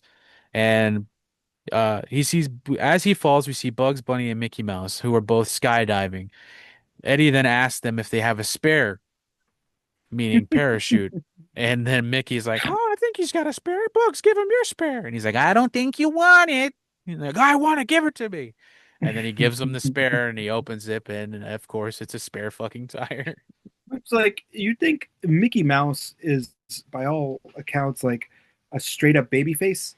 Yeah, you You think know, he wouldn't do this? yeah, you think he would tell Eddie Valiant that it's not really a spare parachute. And as we all know, Bugs Bunny is just like a trickster god. He is in all forms just low key, Loki, waiting yeah. to cause chaos and havoc, and that's his entire modus operandi in the universe. Like he did that fully knowing that Eddie Valiant as a human person could probably die. And he just thought it was funny because he's Bugs fucking Bunny. He's a lunatic. Like you think Mickey Mouse would be like, "Oh, you probably don't want to take that spare, huh?" Like I'm Yeah. like, Don't do it, Bugs. dude, Bugs, that's not very polite. Eddie then Why were they fall. skydiving? It was so funny. And they just do it on the weekends together as they Just talk hanging out. about as they talk about their global domination. Yeah, sure. Mickey's doing way better than Bugs is at this point, though. Mm. And Bugs is over here just like throwing darts at a picture of David Zaslav, Xing out all the eyes on all the pictures. He ruined everything, that scab. Eddie falls to his death, but is caught by Rita Hyena. She starts to run towards him again after he gets away, and he escapes and he tricks her by throwing the road at the wall, and she runs into it. Classic Looney Tunes Wile E. Coyote action. With like a full size like well defined silhouette busted out of the wall like Roger had earlier in uh, the real world. Yeah, yeah. Great stuff. Eddie follows a silhouette down the alley, believing it to be Jessica, but she shows up behind him with another gun. She shoots at the real person behind him, and Eddie is confused, thinking that she tried to shoot him. As the figure behind him runs away, we realize that it's actually the judge as he shrieks and laughs. Jessica tells Eddie that she kidnapped Roger and put him in a trunk, but now he's missing again. The next scene starts with Roger speeding past Benny but turning around and having him get into the car to drive. Back at the Acme warehouse, the judge is making the hyenas. I don't know why I kept calling them hyenas, man. Back at the Acme warehouse, the judge is making the weasels break through the wall that leads into Toontown. While giving a classic villain monologue, the judge states that he is the single stockholder in Cloverleaf. Which goes again to show you private equity is the ultimate enemy. And because he owns Toontown at midnight, he is going to wipe Toontown off the face of the planet. He has the biggest, baddest, scariest death machine ever. It's just a huge rolling tractor that can just spray and dispense the dip. At Hell which yeah. point he's going to bust a hole through the wall of the Acme factory that leads directly to Toontown, which is weird because you had to go through a tunnel to Toontown. Why is there just a brick wall that goes there? Whatever. And he's going to drive Too this many questions. death tractor straight into Toontown, just spraying poison. Yep.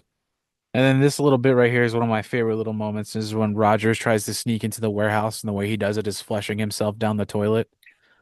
There's a great gag where he's trying to get in all the windows. He's like, must be locked. And he leans against one window, and you know it's going to be some dumbass gag. But he falls through the window the opposite direction. It's very, very funny. It's very what's the word? Charming.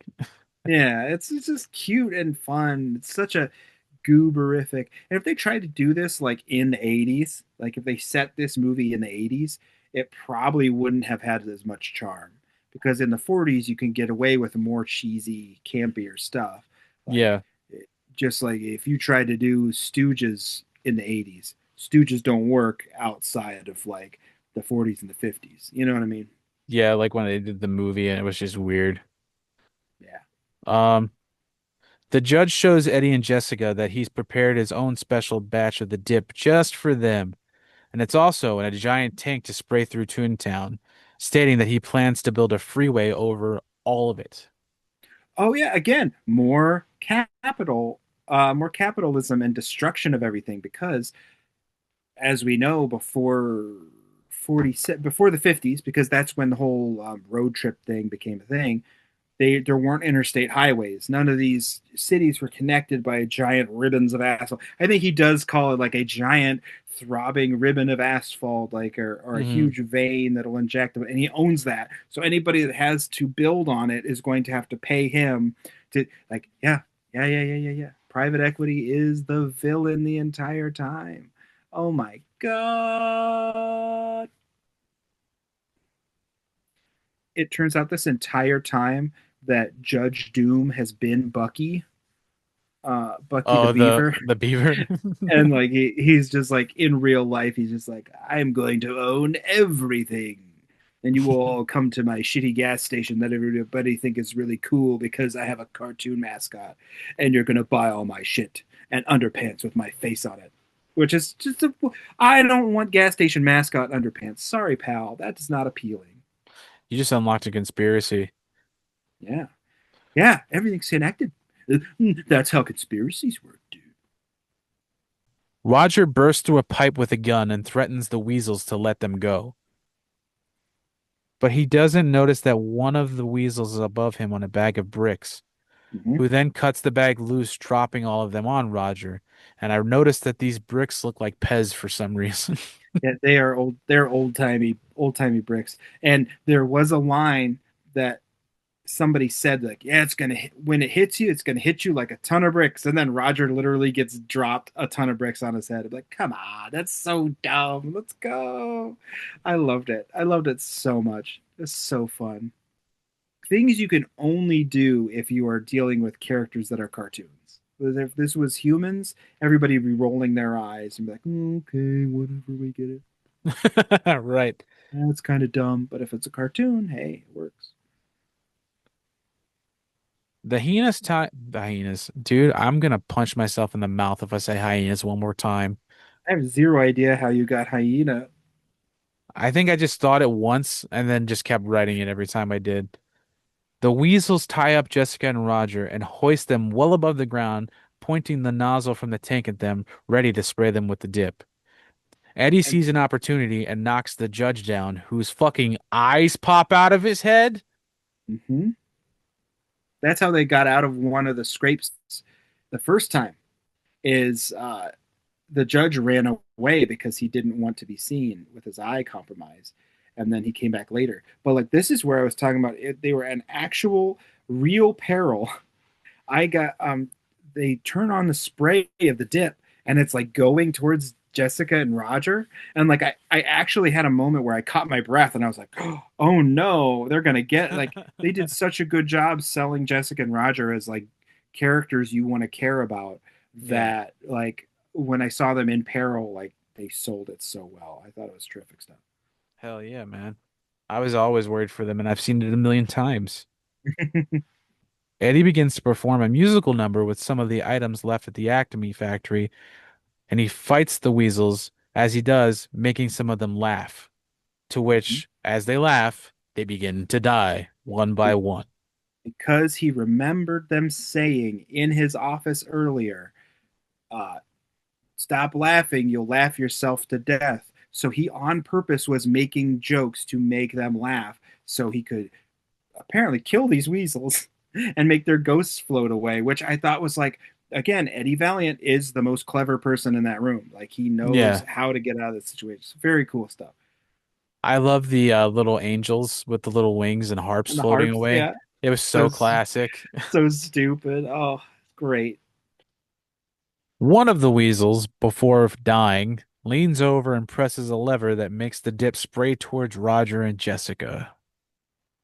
And it's actually genuinely scary. And I was like, oh no, no, Roger, no. After killing the weasels, Eddie climbs across the tank to turn it off from spraying Jessica and Roger, but the judge flies across the room and knocks him over. A little fight scene between them begins, leading to the judge being crushed by a steamroller.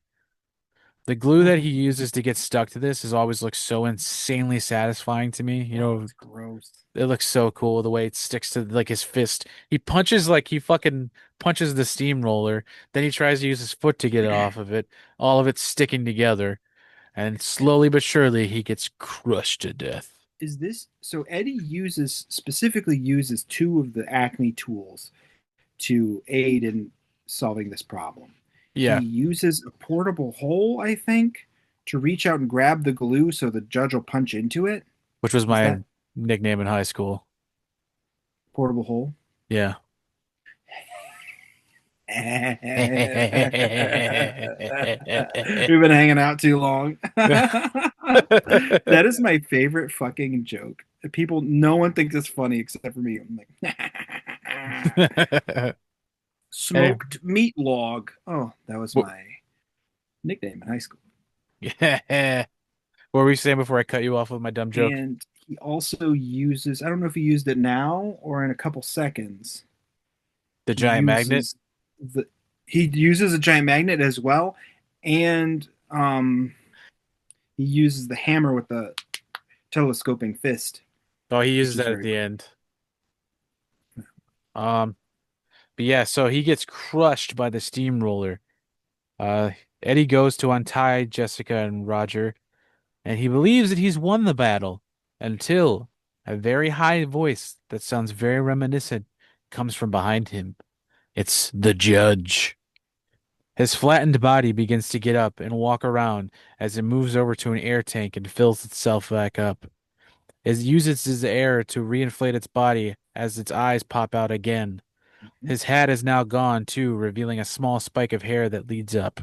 His red eyes are haunting as he begins to speak in a squeaky voice, telling Eddie that he remembers him and he should remember his voice because when he killed his brother, he talked just like this.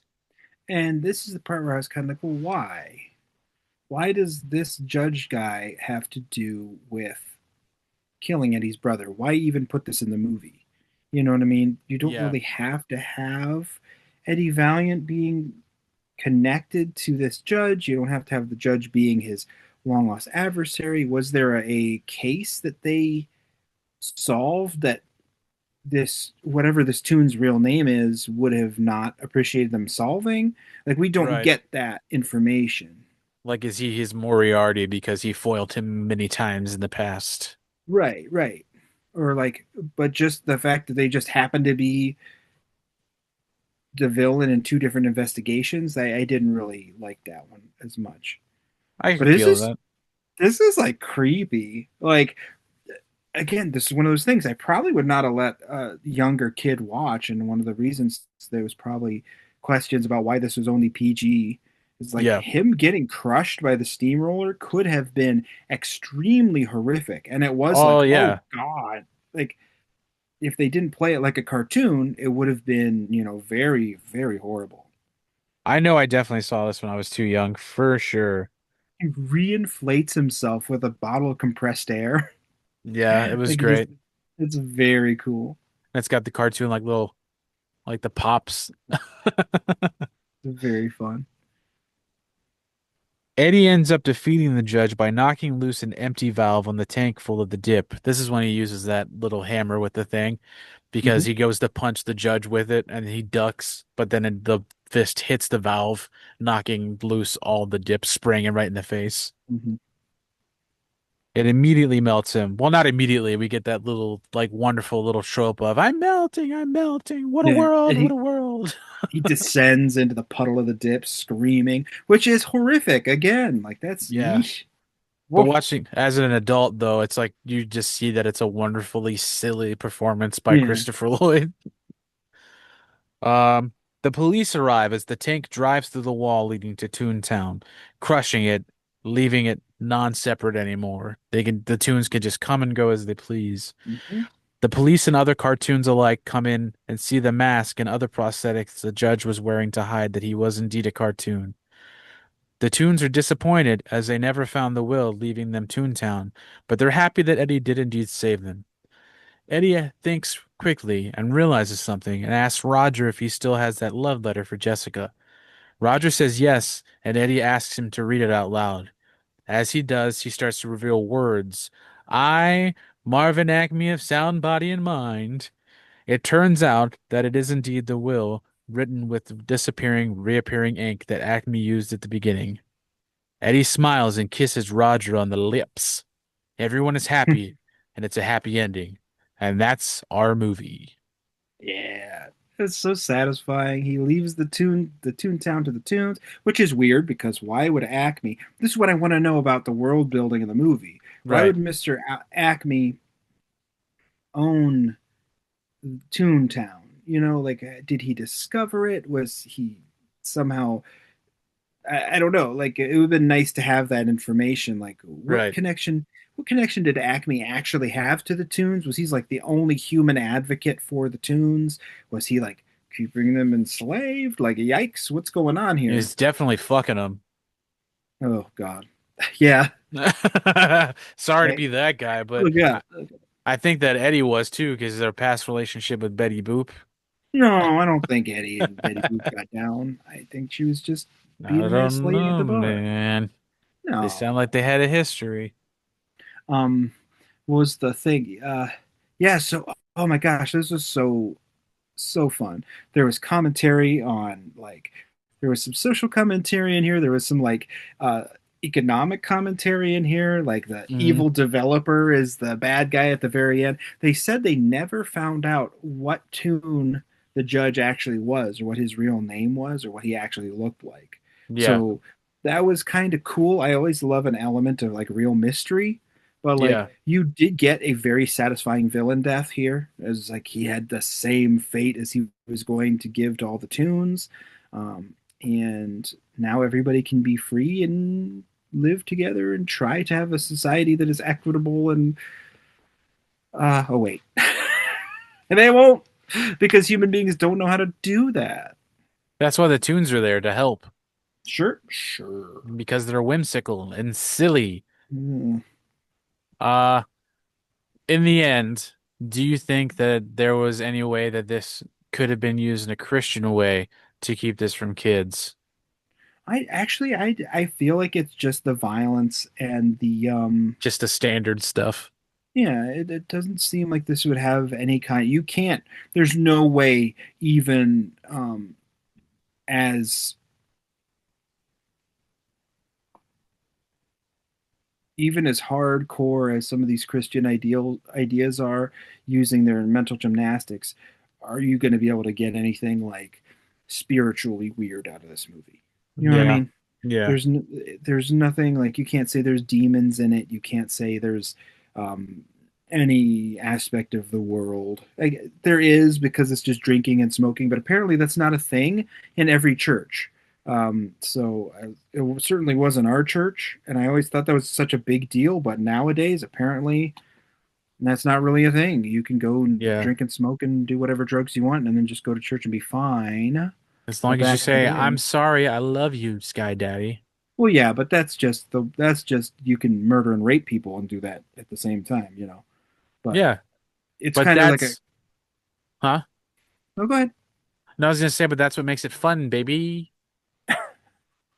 I don't, like because at least in our church, it was very much like Christians do not smoke, Christians do not drink, Christians do not, you know, um, do things that are of the world. And nowadays, I just feel like a lot of churches don't teach like you don't have to, abstain from drinking and smoking to be a good Christian, which is, I mean, again, I haven't been in a church for years and years and years, but I know enough people that are like, unless they just don't pay enough attention or really, whatever, Yeah. claim to be Christians and they're fine with. Also, there's a lot of people that claim to be Christians and are fine with, um, like capital punishment, and Hmm. people that are Christians and they're fine with like, I don't know, stealing people off the streets extrajudicially to throw them in concentration camps. So that's fine. People who are okay with their leaders being literal rapists and child abusers. That's fine. People who are Yep. Christians who are perfectly fine with white supremacy. So I guess drinking and smoking ain't that bad, kids. That's the way of Jesus. Jesus told us to be that way. Okay? No, Zach, we're just following the way of the Lord. the hell he did. What was the thing? Accept your neighbor when to unto the least of these you do unto me. Imagine that. Nah, that sounds like responsibility, and I ain't here to accept any of that shit. So I'll do my Hail Marys and I'll say no thank you, Jesus, and I'll be good to go. Also, the guy that very much said and told a story very specifically about, hey, these people that you think are your ancestral enemy are cool. You know, they just help, all these people that are you think are cool walked right past this very, very hurt person. And the person that you guys have thought was an asshole all this time was cool to the person in need. And that's how we should treat each other. That guy, the guy that told that story, um, yeah, that's your God. Yep. That is your God. Did you miss that part of the book? I don't know. It's weird. It's weird. It's real weird. I But I love. remember I remember being taught to be like that dude, and I remember being taught to lead by example. So the wires got crossed somewhere for sure. Here's a somewhere. question: like, do they teach kids the Good Samaritan parable in Sunday school anymore? Like, is that a thing? That is a good Some of these question. angry churches that's like the empathy is a sin thing.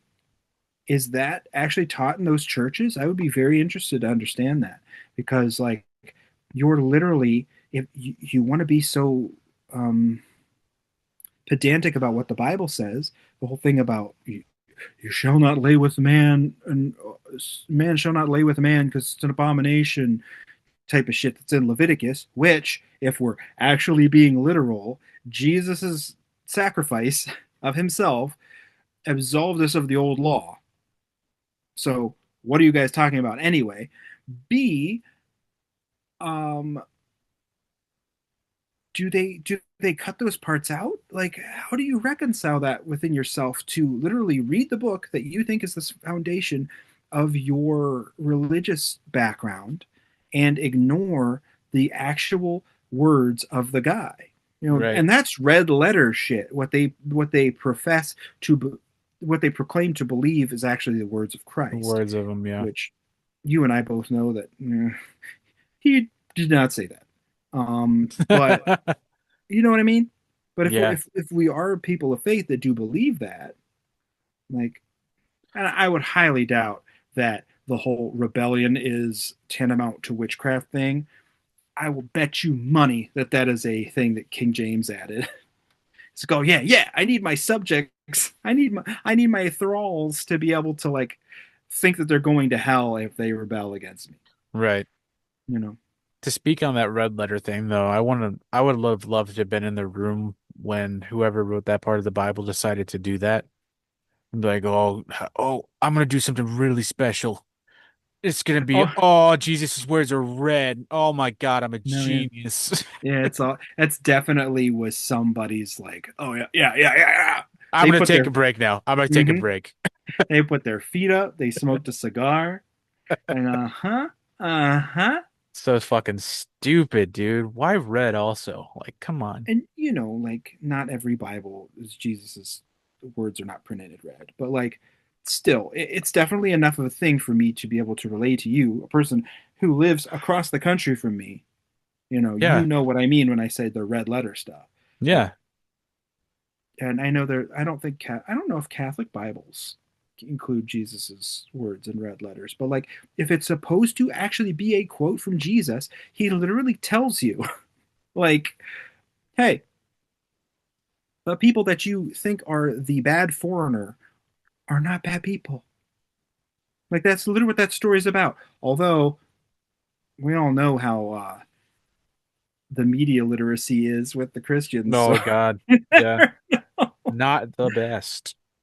they probably read it some way to hate Jewish people or something. Like, oh Yeah. yeah, Jesus talked about all these Jews being assholes. Like, oh no, that's not what he meant. It would more than likely be a reason why what they do is okay. Just something that excuses their behavior, something Some that kind of mental allows them to, gymnastics. right, something that allows them to be the most horrible representation of themselves they can be. Because that's all it is now, baby. Anytime I meet a Christian, I don't mean to be a dick, but I haven't met a good Christian in a long time. Mm, yeah, well, that's what Not you get saying there aren't for any, but that's. Oh, there plenty. There are plenty of good Christians, that's what I'm good saying. I'm people. not saying there But aren't like, any, yeah, but I haven't came across one in a while, unfortunately. I mean Because that. I've made it very clear before that like I don't hate Christians. I don't hate people that have a belief in God. I've had Oh, this not at all. conversation with my wife. Like I think having faith in something is a beautiful thing. I Hmm. wish I could have faith in something, but I've been taught why I shouldn't because of the things that I grew up with and things like that. Uh, Hmm. but faith can be beautiful. It just depends on how you go about that faith and whether or not you push it onto others, whether or not you make someone else's life, whether or not you try to affect someone else's life with your belief. That's insane to me that people even believe that that's even like reasonable. Yeah. That's so fucking disgusting. Yeah. It's also disgusting that those policies and ideas are political, like governmental policies. Yeah. That's foul beyond any idea that I could ever have. Like, that's disgusting. Yeah. Not everybody thinks that. Like you literally have to worry about the whole country, not just what you think. And I don't understand how that happens. Like people only vote for how they think things should go. Like everybody's not Christian. Yep. There's lots of not Christian people. Like why are we making things that are very specifically Christian morality into law? I think that's foul. It's really gross, honestly. But like, I think the separation of church and state has been like the most ignored thing in the last few years. oh yeah, and for I mean, that's been forever. Like, It's just annoying. It's very, if they just abided by that, then all things would be a lot different. yeah. But I also think it's very funny that these guys nowadays who think like, oh, these are very Christian people. This is a Christian nation. We have to. Everything was. They were always mentioning God and blah blah. Like, yeah, because of the time period they were in. right. Like, everybody was Christian that time period. Can you imagine like the shitstorm that happened during the French Revolution?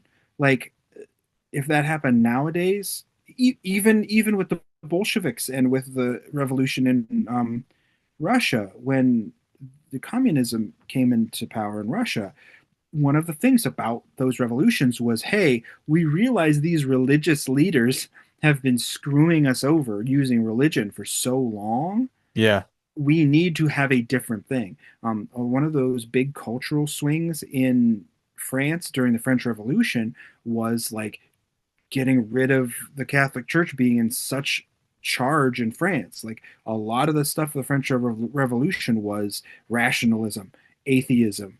Like they even in the French Revolution, they even wanted to change from 7-day weeks because it was so entrenched in the religious like building blocks of European society. Right. That's and that's why we have kilometers and meters and centimeters, because going from something that was arbitrarily decided by a king, a foot is because the king's foot was that long. You know what I mean? That's ugh. Of course the French Revolution is going to be like, yeah, let's not do that and do something based on rationality and regulation. And when the communists took over um, in Russia, like what was it, 1917 to 1912? I don't remember exactly when that happened, but like when that happened, one of the first things to go was, one of the big deals, no religion. We cannot have a religious state Right. because it is so harmful to people. It And it is. has been used as a weapon for so long. And I feel like we just don't like the people that say this was a Christian nation. It was a Christian nation because that was the vocabulary we had. Right. For how many hundreds and hundreds and hundreds of years where only church people were the only people that could read. You know what I mean? Well, that was one of the things that they were talking. Believe that's what Thomas Jefferson was talking about. Like you can't allow, you can't allow a state religion. Like that's Yeah. ridiculous. There's no way. You could it's kind of antithetical to making sure that the state can take care of everybody. Not even that the state's supposed to take care of everybody, but like it's antithetical to the social contract that we have as citizens with the state. You know what I mean? Yeah. I give up my rights for X, Y, and Z in order to secure ABC. You know what I mean? If the people that you're giving your rights to don't think that you should deserve those, any rights at all, like what's going to happen when these theocrats actually fully take over the government? Like, are they going to have like pogroms against fucking Muslim people specifically because the US government is a Christian theocracy now? You know what I mean? Like Uh, that's really scary. yeah. Yeah. Um, and anybody who lives in an actual city or a town that does not is not just full of only white people understand there are human beings who are not a white Christian person, and we need to actually make sure that they can have a good life too. I don't get that. I don't understand that shit. It's crazy to me for someone to want theology. Like I theocracy. It's crazy to me to think that someone wants a theocracy. I find that. But and then you think about it. Everybody's all these, not all these, but a lot, some very vocal white Christians will scream about Sharia law. These countries that are ruled by like Muslim governments. Like, oh, we can't have something like that. That's what you're doing, though. Right. You know what I mean? Like, this is just fundamentalism in politics, and it's foul. It's just Yeah. foul. Yeah. I saw a lot of like documents comparing the two of those before, like Christian nationalism and Sharia law, and it's like Hmm. it's very similar. Well, yeah. Like, Uh, what's separating us from having I don't know. well, It's gross. What were we saying? Oh, I still have a couple friends, like not even friends. Like I just keep their contact stuff because I cannot in good conscience only hear one side of something. Like I have to be able to be outside of an echo chamber a little bit. But some of the things these people are saying is like, fuck, dude. Like that's literally theocracy. That is literally what theocracy means. Like you'll have pastors that will give sermons standing on these fucking pulpits talking about we need Jesus in government. You need to vote, which is grossly irresponsible as a spiritual leader yeah, to be telling people what to vote and how to vote, and they all do it. I think every church just tells people how they should and should not vote. That was the immediately thing. tax exemption gone the second they do that. Yep, yep. I feel like in my mom and dad's church, they passed out like who you should vote for and how you should vote They do that in cards. my church too. It's like, what the fuck? This is insane. And there's one guy that is a pastor that I still actually sort of like still communicate with every once in a while. It's always negative on my part because I'm always like, hey, listen, you have a platform.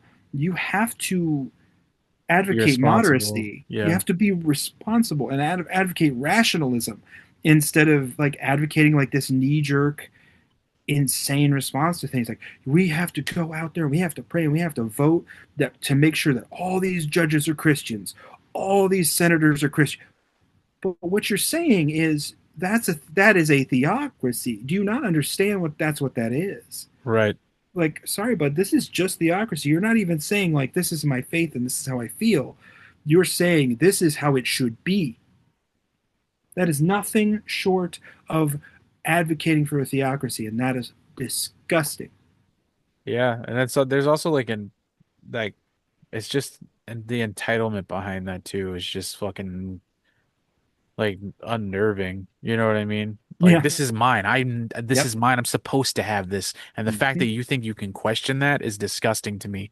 And that kind of behavior, like I feel like that's not talked about enough. It's just the entitlement behind it. Because they get so fucking ravagey about it. Like they will get fucking aggressive as shit about it. Not Mhm. just like verbally, but physically being like, no, this is my right. This is, and that I guess explains why a lot of Christians are Zionists. You know what I mean? Well, the So, Zionism thing goes back to trying to make sure Jesus comes back faster and they can all die and kill everybody because they want there to be a only one single Israel. And once there is Israel reestablished, Jesus is supposed to come back or something. Has to do with yeah, buddy. setting the table for the return of Christ. That when you get into the weird death cult shit, is like they want, that's why you don't apparently care about individual human lives, you know, because every individual human life that is lost is potentially a soul to be saved, or like that's why there's the weird disparity between like we I'm a pro-life, blah blah blah. You cannot have abortion. You cannot kill a baby. But then, as soon as the baby's born, you don't want to vote for public programs to make sure that maybe this poor mother that doesn't have the resources to care for a child might have a social safety net to be able to help her care for this child. How is that pro-life? Right. I don't understand. If you're pro-life, you should be pro-living. You know what I mean? But kids shouldn't have free lunch in school. That's commie shit. Uh, what there shouldn't be any kind of financial or food assistance programs because that's socialism Oh and that's yeah, bad. don't get me started on SNAP benefits. That's Don't that's even what the get me church should be started. doing. But do the churches do that? Do they No, there was actually that do that? fucking that lady just went viral on fucking TikTok because she was calling churches and saying that she was a single mother that couldn't afford food for her baby and she needed formula. She called it so many churches and I think only one or two said that they could do it for her. But every other one of them basically like demeaned her for doing it. It was insane, dude. Jeez. So yeah, it may be the church's responsibility based on text and based on what Jesus said, but that shit is not gonna happen. Well, yeah, well, that's the excuse, right? The church should do that. But like, if I'm expected to give 10% of my offering to the church, then the Yeah. church should have the social safety net, right? Hmm. That's how they. I shouldn't have to pay taxes. That's what pay the church. But you're okay paying the church 10% of your income for what? For them not to take care of people, so the pastor can have a Rolex and a Benz. Is that what you're paying your 10% for? For the audio visual equipment for your fucking church, dude? For the fifth stained glass window replacement in the last 4 years. Right. Fucking so Uh, ridiculous, man. I don't know, dude. But Well, Who Framed Roger Rabbit?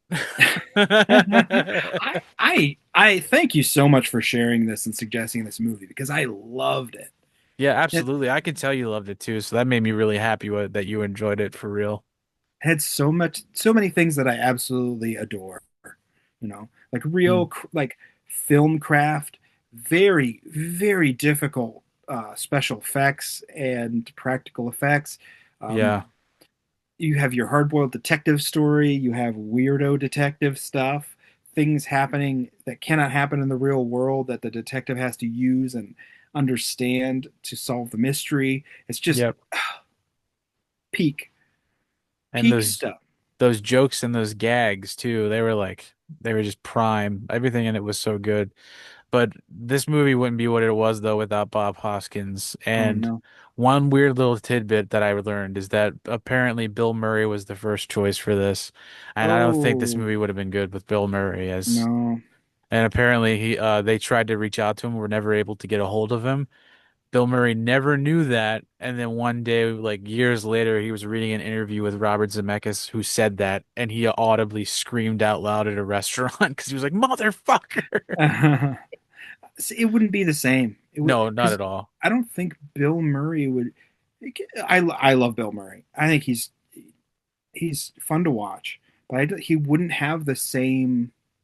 The thing that Tim Curry said about starring with Muppets, and the Yeah, thing that Michael Keaton said about starring with the Muppets is like you just have to treat the Muppets like you're in the world with them.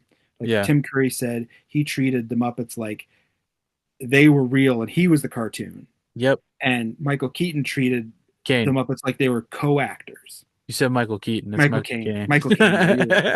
That would have been a Michael way Caine. that would have been a way more interesting movie if it's just Batman and Muppet Christmas Carol.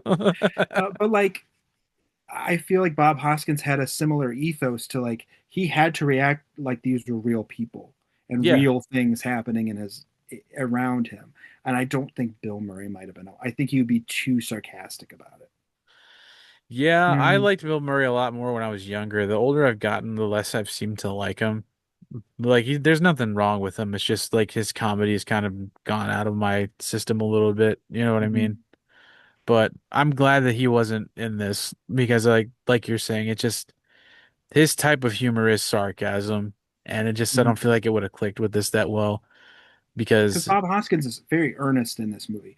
What exactly. he is playing Philip Marlowe. He is playing Sam Spade. He's playing Mickey Spillane.